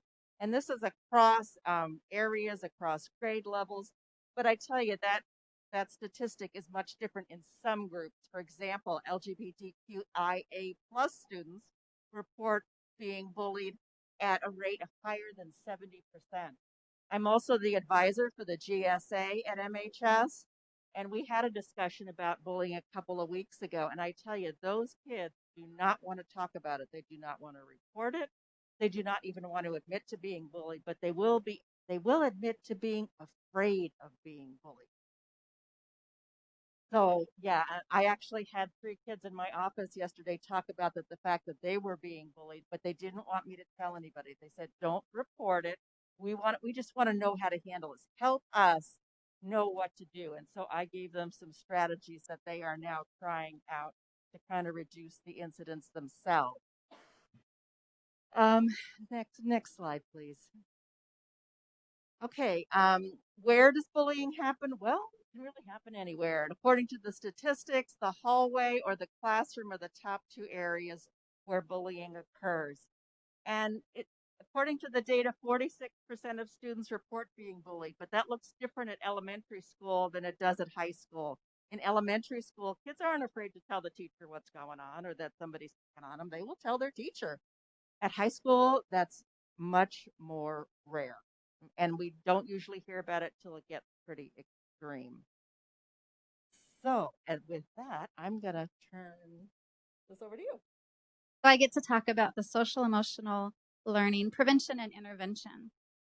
Successful bullying prevention programs include training with self-regulation. So one of the things I'm so proud of MUSD for is we have 21 counselors now in our district, which is amazing. And that means that we continue to prioritize the emotional health of our students. And so these are techniques that we can actually teach kids to learn how to regulate their emotions so that they're not acting out toward other students and they're not being able to manage when social interactions are happening to them. We have teachers and counselors training mindfulness. We have lots of teachers who do mindfulness activities inside the classroom. Our staff has recently been trained with trauma-informed practices and de-escalation training. We're currently training our staff with More Than SAD, which is a suicide prevention training. We have Caring School Community SEL curriculum. Calming Corners is a program that's K through 6, where we teach strategies and use tools for students to help independently soothe themselves inside of the classroom. Bullying support through PBIS at the elementary level. And then we have a link leaders at the high school. And one of the things I wanted to share with you is this year, our freshmen and new students are assigned to a link crew, a link group. And Bernadette Rusinello reached out to me more than one time. Her link leaders identified students that our student leaders thought were vulnerable to bullying. And they wanted to make sure that they were connected to a counselor so that they could be taught skills in handling that, which I was really happy to hear about. And then also self-care and self-advocacy. These are skills. So our students need to learn how to advocate for themselves, learn how to ask for help and stand up for themselves. So PBIS is an evidence-based 3-tiered framework for improving and integrating data systems, practices affecting student outcomes. So currently, Butterfield, Santa Cruz, and Pima Butte have completed tiers 1, 2, and 3. Maricopa Elementary, Santa Rosa, Saddleback, and Maricopa Wells have completed tier 1 and 2 and resumed tier 3. And then Desert Wind and MHS are starting tier 1 this year. The important thing about this is that bullying prevention is really targeted at tier 2. And so you'll see that some schools are really intervening in that specific area, and some schools are still continuing to. Another exciting thing is that a state-funded program, a safety grant with the intent to support, promote, and enhance safe and effective learning environments for all students. MUSD was awarded this grant this year, which is super exciting, at Maricopa Elementary, Desert Wind, and Maricopa Wells Middle School. And what this means is that a counselor will be at each of those schools, and that just continues to promote protective factors for our students. So one of the important things is that our students have a trusted relationship with one adult at school that they can tell if anything like bullying is happening to them. And so when we have more staff available, students are more likely to go to staff that they trust to report those things. So we did a survey in 2019 about how parents and students feel safe at school. So you can see the results of these surveys. This is the elementary report with parent and student responses. And then we have the middle school and high school data here as well. And we plan on doing this survey again in the future to continue to monitor these responses. So how do we report bullying right now? Students and parents are encouraged to contact teacher or another staff member to make the report. And then that teacher or staff member reports that to an administrator. The student is provided with the student rights protections form, and they're also asked to fill out an incident report or a complaint form. An investigation is done, and then discipline is imposed if that is appropriate. Also, another important thing is that students that report bullying or students that have possibly done bullying behaviors are both referred for counseling services so that those students can be assisted in those skills that they need to handle that. I agree with Ms. Nelson when she talked about at the secondary level, most students do want their report to be anonymous. They're very hesitant to report that they have been bullied. And so they either don't want to report it or they do want to report it anonymously, which is great that we have the Safe Schools Alert where they can use text or a website or an anonymous phone call. The other thing I see a lot at secondary is some friends will bring their friend to the office and kind of report it for them. So they're telling what happened to their friend, which is great to see as well. And the last slide is any questions? Are there any questions? I do have a couple clarifying questions, Amber. So I think it's great that we've got 21 counselors, although it's still, we've got 7,000 students, so we have a ways to go. But we do have more than most districts, so I think that's great. My most concern was the processes that a student goes to report the bullying. And obviously we know elementary, they are much more comfortable, at least in grades K through 3. But I think that once we get older, do you find that, 4 through 6 is a little bit harder? And then obviously secondary level is more difficult. For a while, they had a little thing on the back of their badge that they could click with their phone, and it would automatically go to a reporting system. Because because that Jack had that when he was in high school. So I just don't know. I know there's other systems out there, because I just worry that the processes are complicated and maybe they don't get reported as much. Can you help me out with that? I agree. I think in the older grades, 4th through 12th grade, students are very hesitant because they don't really know what's going to happen and they want to control the outcome and they can't control the outcome. So they're telling someone hoping that it's going to be a positive outcome, and that's very scary. What I believe is that having a trusting adult relationship with one adult at school increases the chance of that student going to that adult who they know cares about them, and they will tell them what happened. And that can also be a peer. And so I think that is really important. And I think our staff is very intentional about building those trusting relationships. The Safe Schools alert information is given out at our campus at the high school, so students hopefully are aware of that. It's given out in multiple different ways. But we need to continue to communicate the various ways, and also to our parents as well, making sure that the parents know how to communicate this information. Because I did click on the Safe Schools link in the slides, which was pretty easy to get to. I just wonder how many parents actually know about that. And then the other thing that concerns me is the cyberbullying, because a lot of times, especially now that a lot of our students are on distance learning, how are we able to track that? Or is that strictly a parental issue? Well, I know at our school, Dean Thompson does a great job tracking stuff down. I don't know how he does it, but I know he works with the SRO at times to do that as well, to try to find out where things originated from and then connect that with the student. So they're really good at trying to figure stuff out. And when he does, he has those kids in his office. Our technology department works really closely with our administration at the high school, and we get notifications anytime that they suspect any bullying going on, cyberbullying. And so the technology department works with the high school and alerts us. Okay. And I know that you talked about the LGBTQ community, which it's hard in a smaller community like this for students to be brave. Have we ever thought about having GLAD come on campus and just be a part of the counseling for some of those students? So I had 1 in 10. They were a guest speaker at the GSA. By the way, we have 88 students now in our GSA. 1 in 10 came last week, and I just put in a request today to have GLAD come in. And there's another group, PFLAG, which I'm not as familiar with, but I'm also putting a request in for them. Since all our clubs are online anyway, it's much easier now to get guest speakers to come in. We can have them really from anywhere. But and the kids love to have that connection to the bigger community. Right. Okay, that's what I need to know. Thank you. And I appreciate having this put on the agenda, President Noor and Dr. Lopman. I know I asked for it, so it's just good to hear what we're doing in our schools so that we can be proactive instead of reactive. So thank you.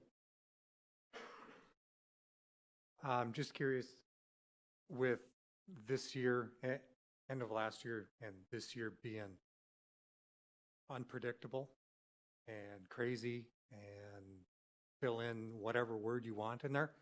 Have you seen an increase in bullying either, first quarter when we were all online, or, when we came back and we've got some in person and online as well? Or have you seen an increase in services? No. No, not at all. There's been other issues. Yeah, exactly. Like Exactly. anxiety, depression, isolation. So no, I'm not in bullying. A huge increase in hospitalizations for our kiddos, but not due to bullying necessarily.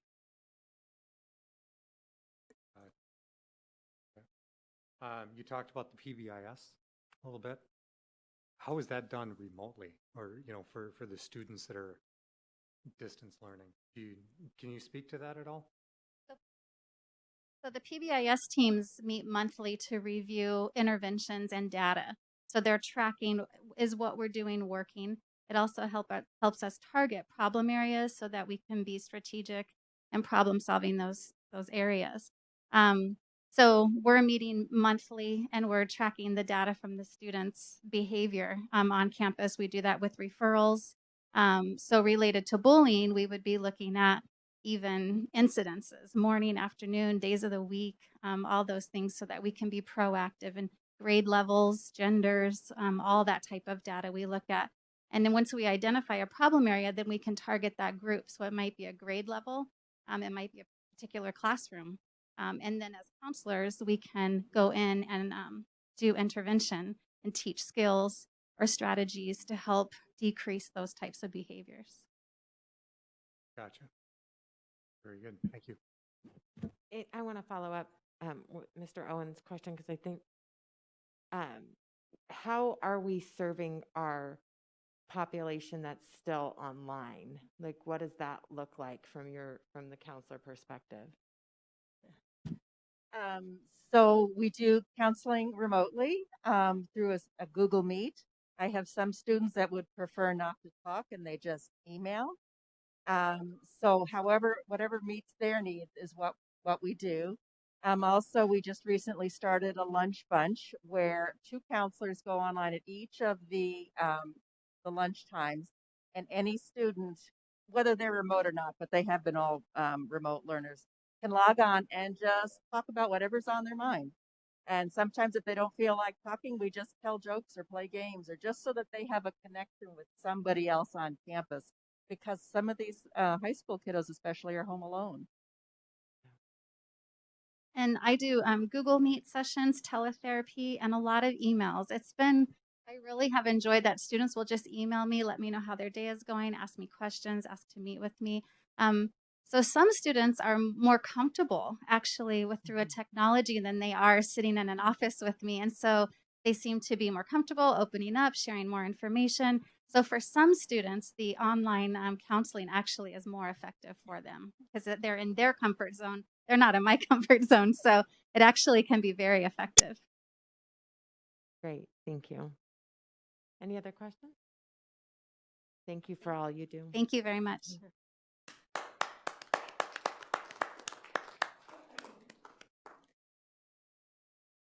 We are now on item 5E, progress update on plans for the second high school. Dr. Lotman. Like clockwork, we have Mr. Mark Rafferty here to update us on the latest developments towards the construction of our second high school.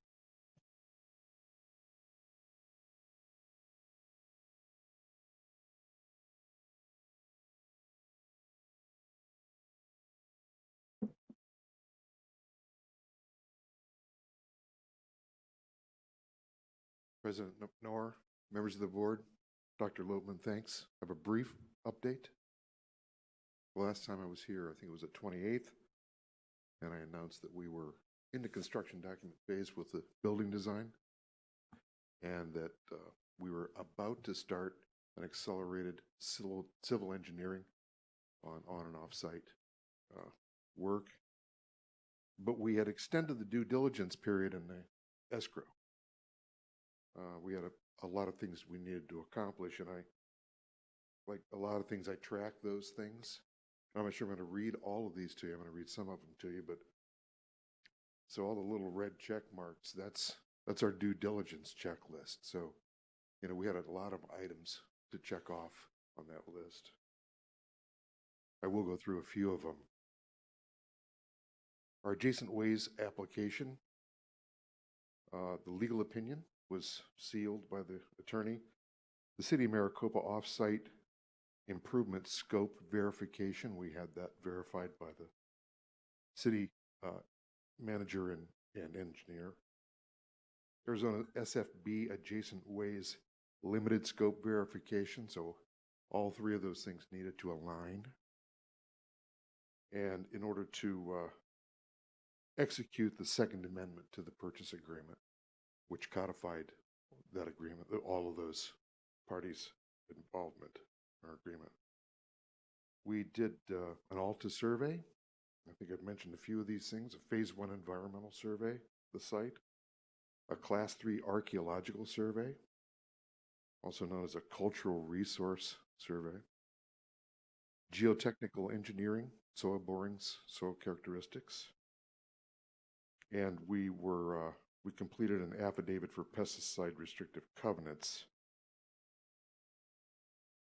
When the title search is done, we were delivered title exceptions, and those exceptions are things that the escrow agent, the title agent, won't guarantee, and that just means that these are things that we needed to check out to make sure that there was no exposure on the title to the district, no any obligations that might result from any of these things. That was the WAPA, the Western Area Power Administration, is applied to the title, of course.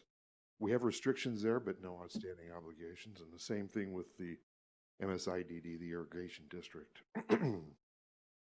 We met with Global Water Resources to make sure that some of the things that they had attached, service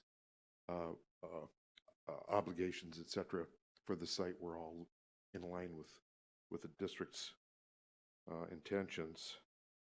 We found a couple of old districts. We found the Maricopa Rural Road District. Those things are not really existing anymore. The North Santa Cruz Wash Improvements District. And a couple of things with the city of Maricopa that were released that were based on home development. We made that arrangement with the city manager. And I think I've recommended before that, or everyone recommends that ultimately the sort of the per roof agreements with the two Casa Grande school districts be abandoned from the title, just as a matter of housekeeping. The closing of escrow is scheduled or targeted for December 1st, Tuesday after Thanksgiving. And we are currently moving forward with the accelerated civil engineering process. And that's all I have. Any questions? Thank you for that update. Are there any questions for Mr. Rafferty? Nope. I just want to make sure that I understood what you said in like normal people terms. So the city and the school facilities board and the district have all agreed on the improvements that need to be made in order for us to construct the high school. Yes, this is, excuse me, this is specifically about off-site improvements. Right, the off-site improvements. Within the right-of-way. Yes. So the seller and the buyer and the city, planning and engineering, and the school facilities board that authorizes the use of adjacent ways funding all have to really align perfectly on what that scope is. And that took, I mentioned, I think last time I was here, that's kind of a complicated process. Right. So that took a little bit more back and forth than would be typical in a land sale. So that's why we pushed the due diligence period so that we could get that wrapped up. Right, but we've achieved It's wrapped, that. Yeah. Okay, great. Well, thank you. I know that a lot of folks to get sign up on some pretty important stuff. So thank you for your hard work. Okay, thank you.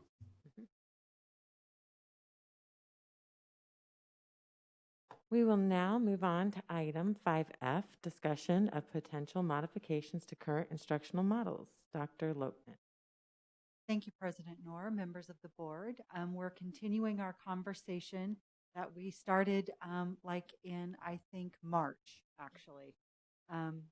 Certainly connecting it to our last board meeting when you as a board adopted protocols that would inform decision-making on a school-specific basis in terms of a shift to distance learning based on COVID cases or the numbers of staff having to quarantine either because they had COVID or they were exposed to someone who did. So those protocols have been in place for 7 days, and we've implemented them on Monday. So just in time, because it's a good way to make public the decision-making criteria so that our staff and community knows the variables and the factors that we are analyzing as we try to manage this, and as Mr. Owen said, without a template, without a playbook. So in a sense, those protocols that you adopted lead us to begin to resemble a playbook of sorts. So I will tell you, you heard of a range of responses and reactions and experiences tonight, and I hear the same. You know, this is a difficult situation for everyone, and the uncertainty of what's coming around the corner in our state and in our county and in our city is also troubling. So tonight, as we extend the conversation, we have data for you to think about, ask questions about, and we have some modifications to the instructional models that were referenced on the 28th that we'd like to talk with you about as well, answer questions about. And then we also have other, special programming considerations from our ESS department as well. So I'll start off just letting you know that our kids and teachers are challenged by the circumstances that we're in. And in the secondary grades, we have a number of students who are failing at least one class. So when I talk about secondary, I'm talking about students in 6th through 12th grade. So the struggles are manifested in some of those grades. So it's relevant that we talk about the revisions to the retention procedures, because you can see how invested we are in academic intervention and helping students recover in a number of ways. So I also wanted to let you know, just remind you about some of the elements of the executive order that inform the decisions that we make as well. We're required to provide in-person school the same number of days per week as we did last year. And when we shift to a distance learning model, whether it's short-term or long-term or a hybrid, there are certain standards that we have to meet. When we think about the short-term closures or shifts to distance learning that occur because of those protocols that were adopted, we have to have the support of Pinal County behind that shift to distance learning, so that we are able to,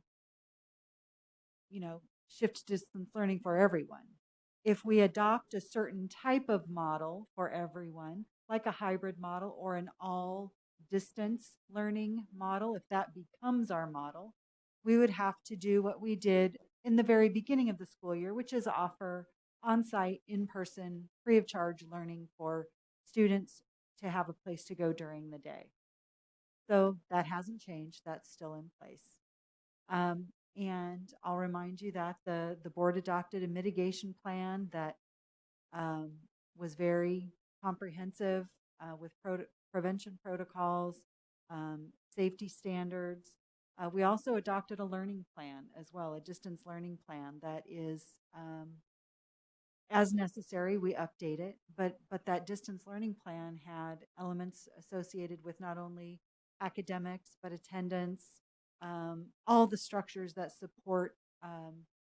really support education right now. So, and that's also a very comprehensive document.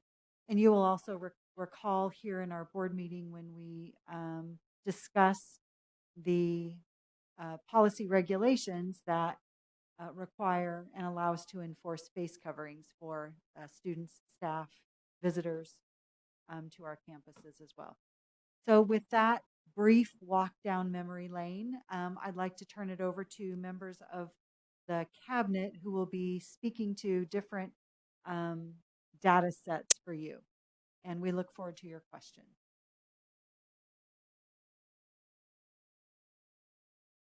And I think it's Mrs. Roden. It is Mrs. Roden, a choice that fits.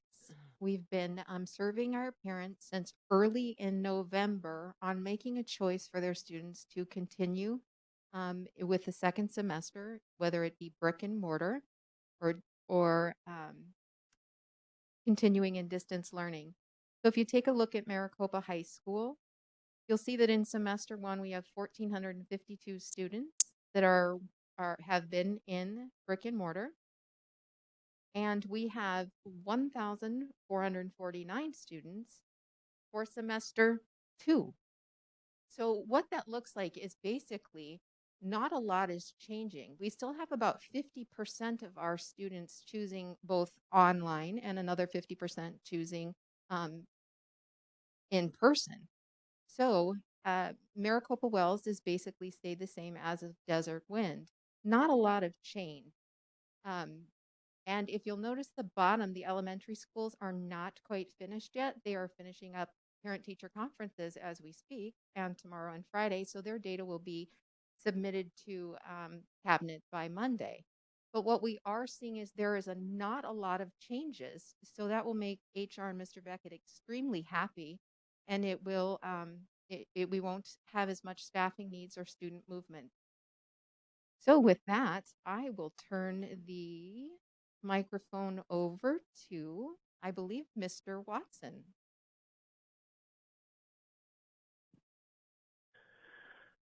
All right. Do we have the slide up on models of learning? Is that what we're looking at? I just want to make sure. Yes. Okay. So just to give you a little introduction, as we start talking about what's going on educationally right now, we throw out a lot of educational buzzwords, and I just want to make sure, especially for the people at home, that they know what we're talking about.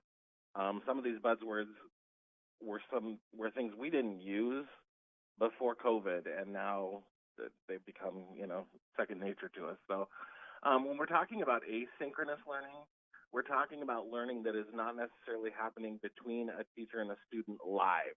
So it's not happening at the same time. It might be where the teacher has recorded a session and the student is then watching it at a later time. It might be working exclusively with the online platform without the teacher there guiding it in a live session. So that's asynchronous.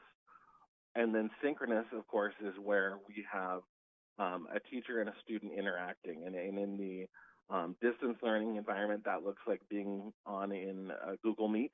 And sometimes that's in a purely online environment. And then what we've seen be more complicated is we've got it going on in a concurrent classroom where we've got live teaching going on as well as online teaching going on. And it's synchronous, which provides some challenges, which is some of what was discussed at the last board meeting. Another model is the flipped classroom model.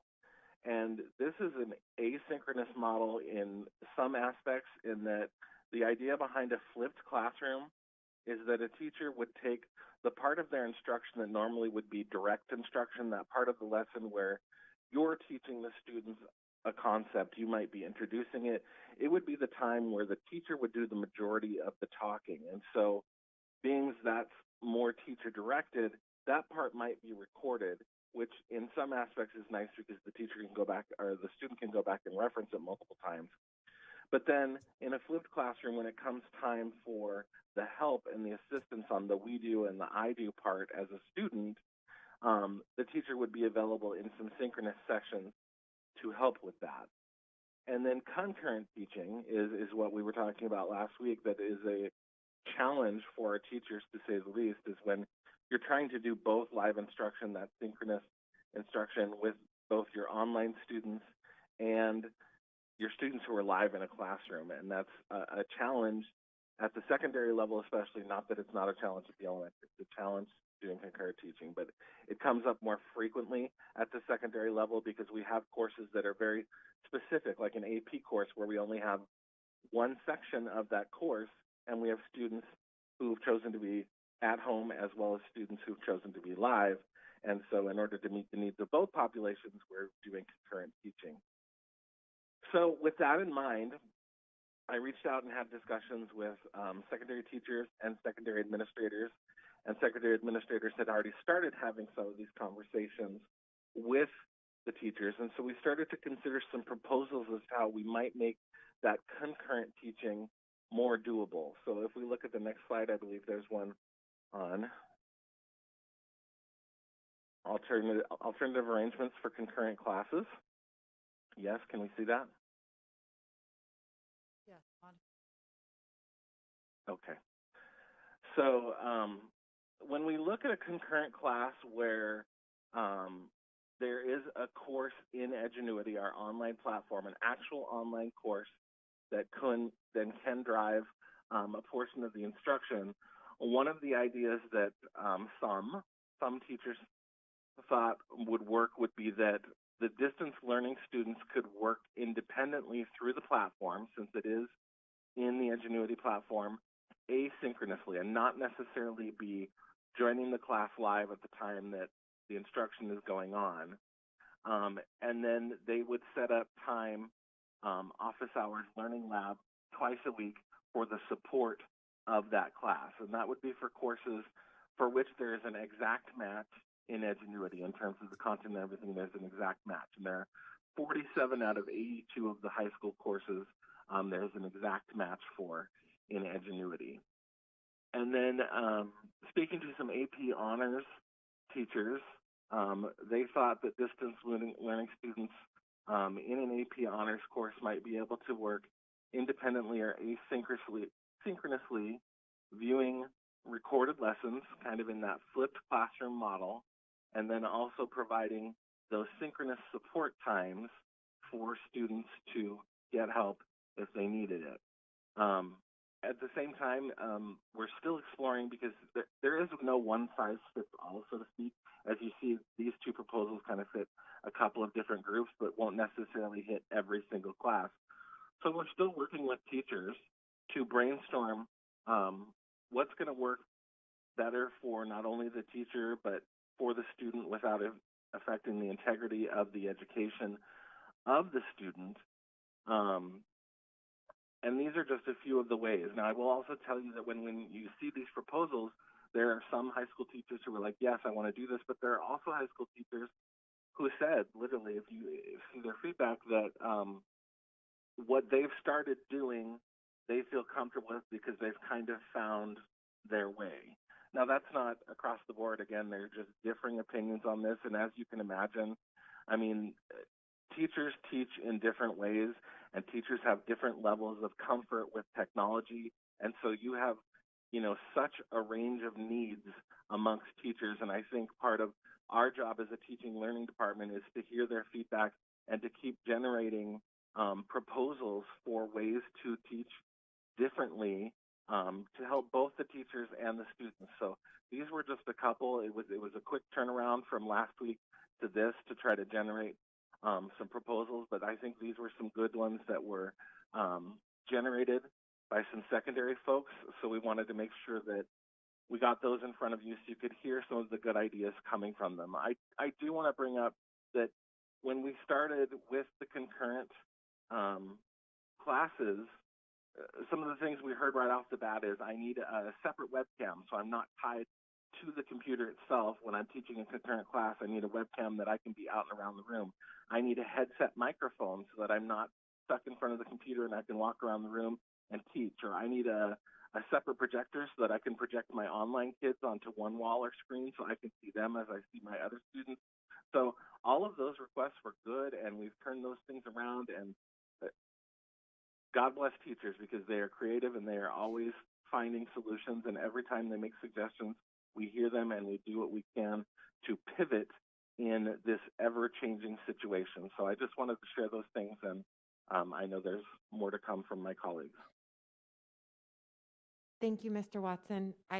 While we're on this subject, I appreciate the new proposed modifications, and I appreciate us looking at any way we can make it easier on our teachers. I just want to make sure, like as you mentioned, that as we look to create additional options, we're not mandating those either. Like you said, if there's a teacher who's gotten the hang of concurrent and they like what they're doing, we shouldn't make them go to asynchronous if they like concurrent live teaching. I mean, I just want to make sure that we're giving teachers options, but not like mandating that everybody has to do this now. Like if somebody has found a way to do concurrent teaching, I really feel like the blended program at Desert Wind has done that.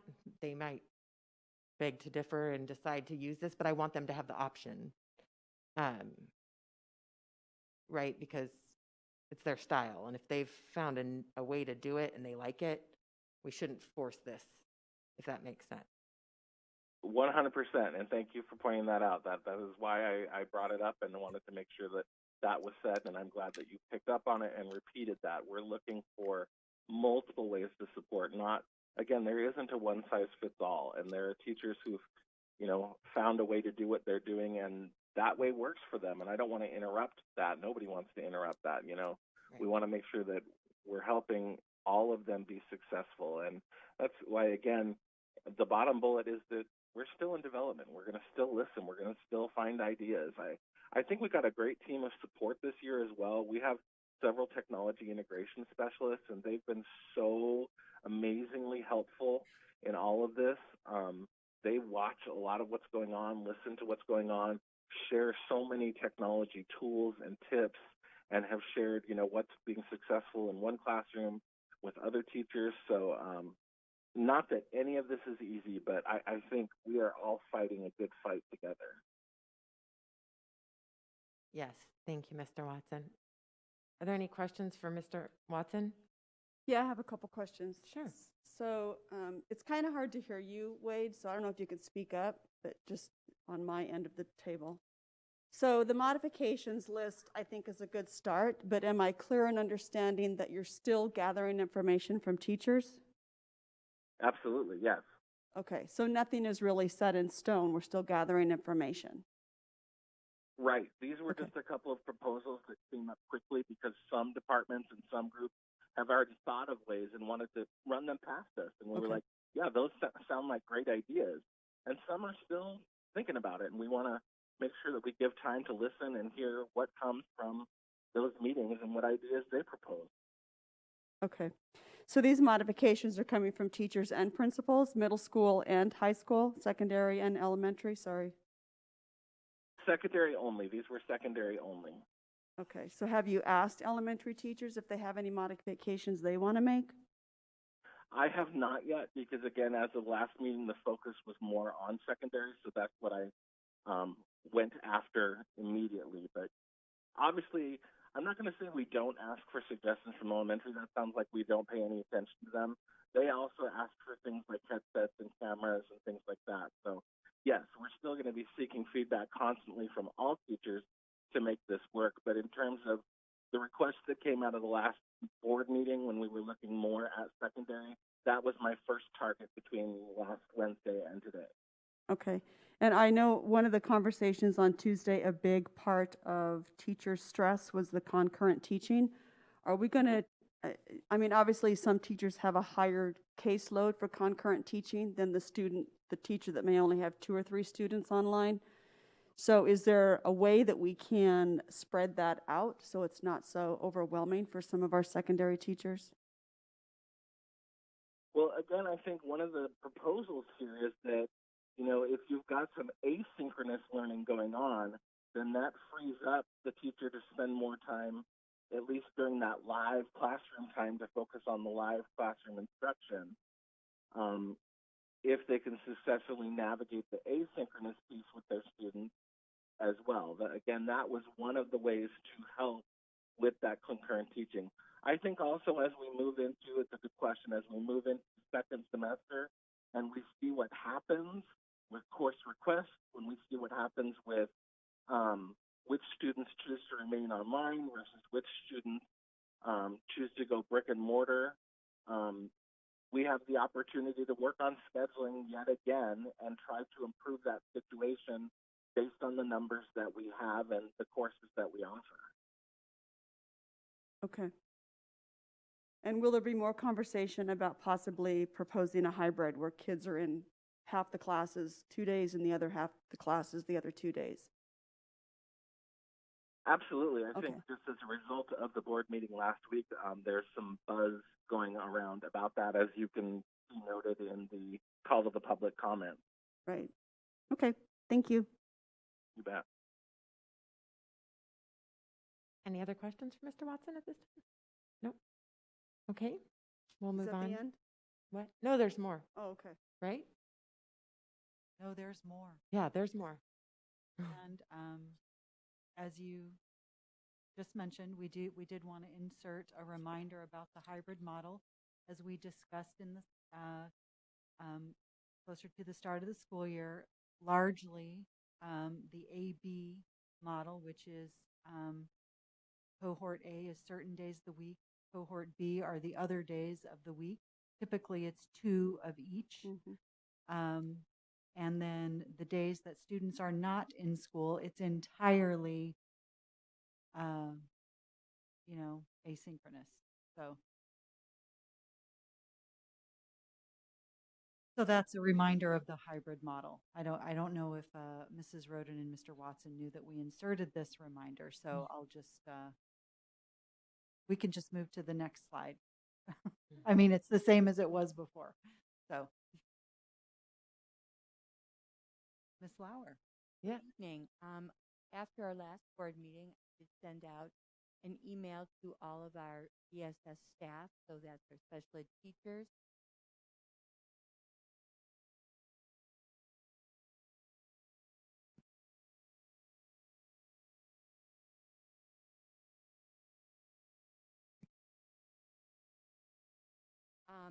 I sent out an email to all of our ESS staff, that was our special ed teachers. Closer? Yeah. Okay, sorry. Special ed staff, our speech and language pathologists, psychologists, counselors, and did get some response. My response was not as good as Mr. Beckett's response. I had about 12% of my staff respond, but they were talking because I also got some phone calls and spent a couple hours on the phone with staff. As you know, we have been doing concurrent teaching since August 17th and for our special ed teams. And I think it's been interesting. The response, and I echo Mr. Watson's remark, there is no one size fits all, and that's special ed in particular. One of the things that have happened in special education is our kindergarten through secondary, post-secondary teachers and staff all felt that it's difficult. It's stressful, it's difficult. They felt most of our students learn best in person, and we can help them the most in person. That being said, they're concerned about safety, and a lot of our responses were based on the groups of students they taught. So if it was a speech pathologist at that level, they're bringing in smaller groups. If it was, possibly a life skills teacher, they felt their kids needed to be there. At all times, it's stressful, and they want to think about whatever model is being done by the general ed teachers as well. Because as you know, some of our students do go into general ed classes and not spending all day in special ed. Our developmental preschool program, and I first should have reread Mr. Watson's slide, but they're doing synchronous learning and in person. We had 2 teachers with medical issues that needed to do online or distance learning, and so we have 4 sections of online or distance. Within that, it's synchronous and asynchronous. We have some parents who are working, students going to babysitters, and we are also putting things up in classrooms and parents downloading them and doing the activities later and then sending them to the teacher. We've also learned how to gather data about students by having parents video record. And so, we're learning along with that. And this week, we started our online child find screening, and we'll see how that works as well. And then we have 8 sections, so morning and afternoon of in-person. And so we are not doing synchronous learning with that group. We are really have been able to split that. And our elementary staff are using really concurrent more than anything. And especially in our self-contained classrooms. I think it's different for our resource teachers because at the elementary level, because what they can do is schedule those individual sessions or small group sessions at different times, as well as our speech and language pathologists are doing that. So that's very different. We do have an issue with if we go completely distance, we will still have to assess students. We have no leeway on our timelines, and that means we would have to bring students in individually to do that for speech and language, as well as for psychologists. And we're being very careful with that currently, taking temperatures. Even our distance learning kids are coming in for those things because we need to follow state mandates and federal mandates. And middle school and high school staff, again, their responses were based on the needs of the students that they taught. And they really feel that, again, they want to participate in whatever the middle school and high school staff are doing. They would try to make whatever that is work. But again, we have to consider, they all felt that once we had a model in place, we would consider the needs of the students. I think mostly they appreciated being asked and having the opportunity to have the conversation. So we did a lot of talking, and I had the opportunity to talk to probably 12 to 15 staff members over that, emailed and then said, can I just call you and talk about it? So that was a good opportunity to hear people's voice. So ESS can't be a one size fits all, and we'll have to figure it out just like we're figuring everything else out day by day. Thank you. Are there any questions about ESS? Thank you. Who's next? Why, me. Thank you, President Orr, members of the governing board. Just wanted to give you the tip of the iceberg. We had an opportunity to survey our staff over the past week, closed that survey on Monday at noon. And Mr. Beckett's been spending some time surfing through 430 pages of data. Just wanted to give you some preliminary numbers so that you're aware of what kind of response we got.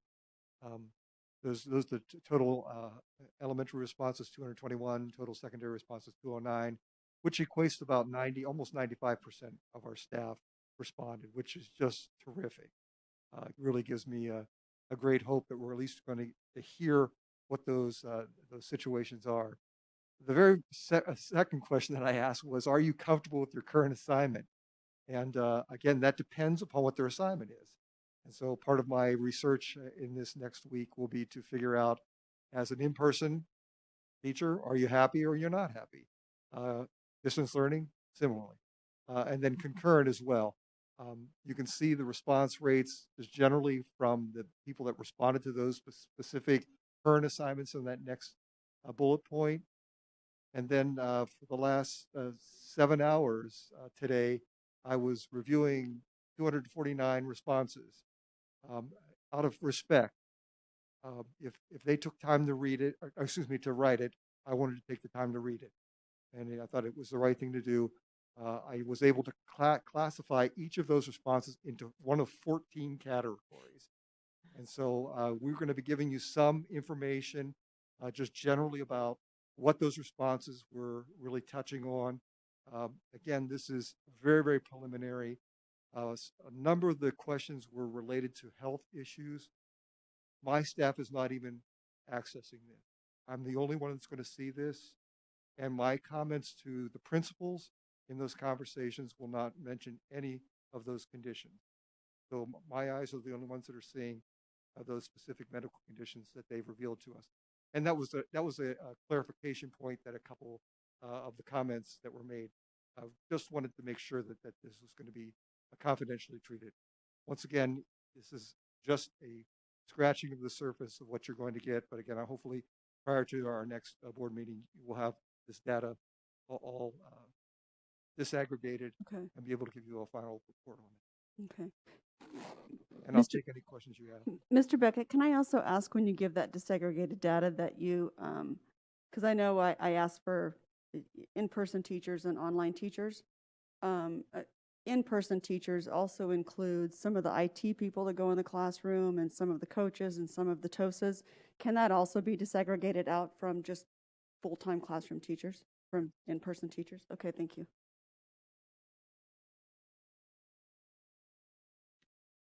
Great. Are any other questions for Mr. Beckett? Look forward to getting that, and thank you for all of your work on it. Is that it? Yeah, subject to any of your other questions. That is the data that we have gathered like up to the minute. And we're gathering more and more every day. So. Great, thank you. And I just had one clarifying question I wanted to ask about ESS. Are we still under the, because I know they came back to school on the 17th because we were mandated to open up those classrooms. Are we still mandated to keep those classrooms open? So, because you mentioned several times that the feedback you got from your staff was that they want to do what the other teachers are doing. But if we went all virtual, we can't do that because we have to.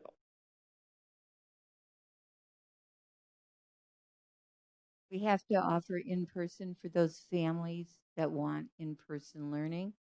And I should mention we have 6 families in early childhood that were on line. They've asked to come back second semester.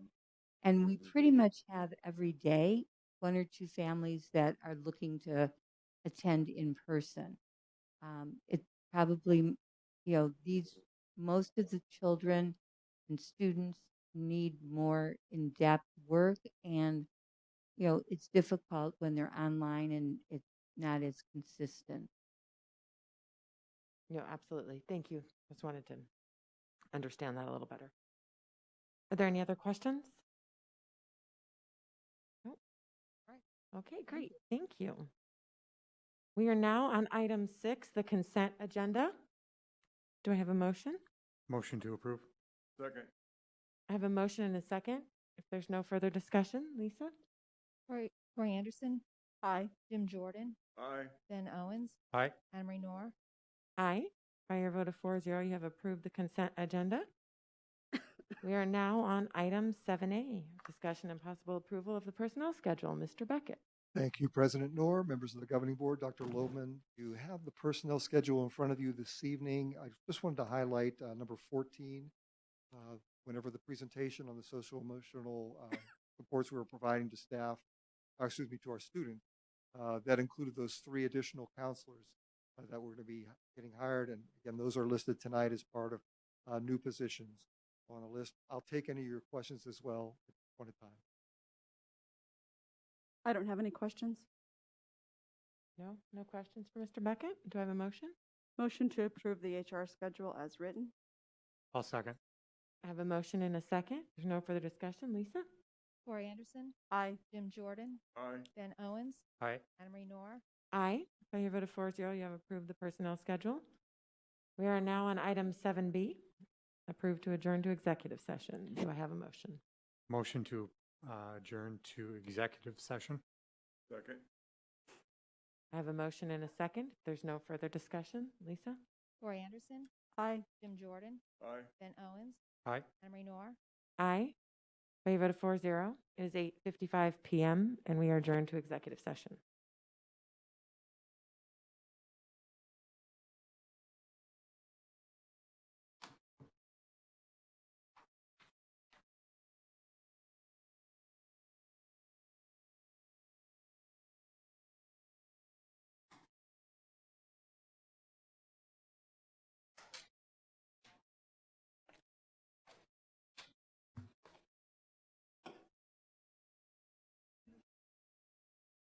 Yep.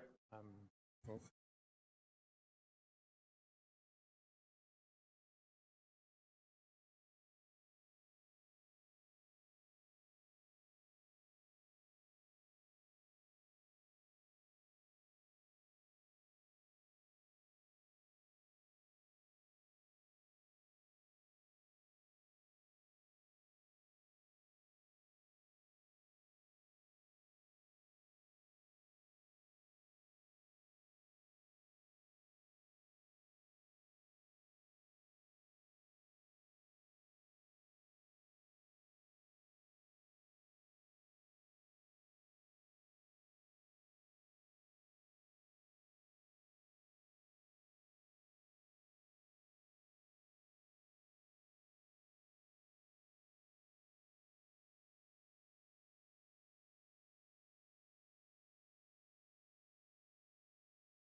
problem.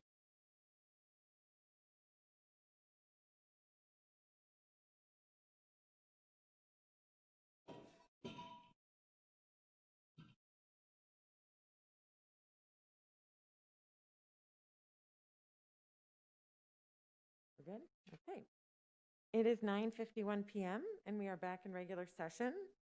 We are on item 7C, discussion and possible approval of reformation addendum to ESI staffing agreement for the superintendent. And as you'll recall, this is just to codify that the health benefits superintendent. Motion to approve. Second. I have a motion and a second. If there's no further discussion, Lisa?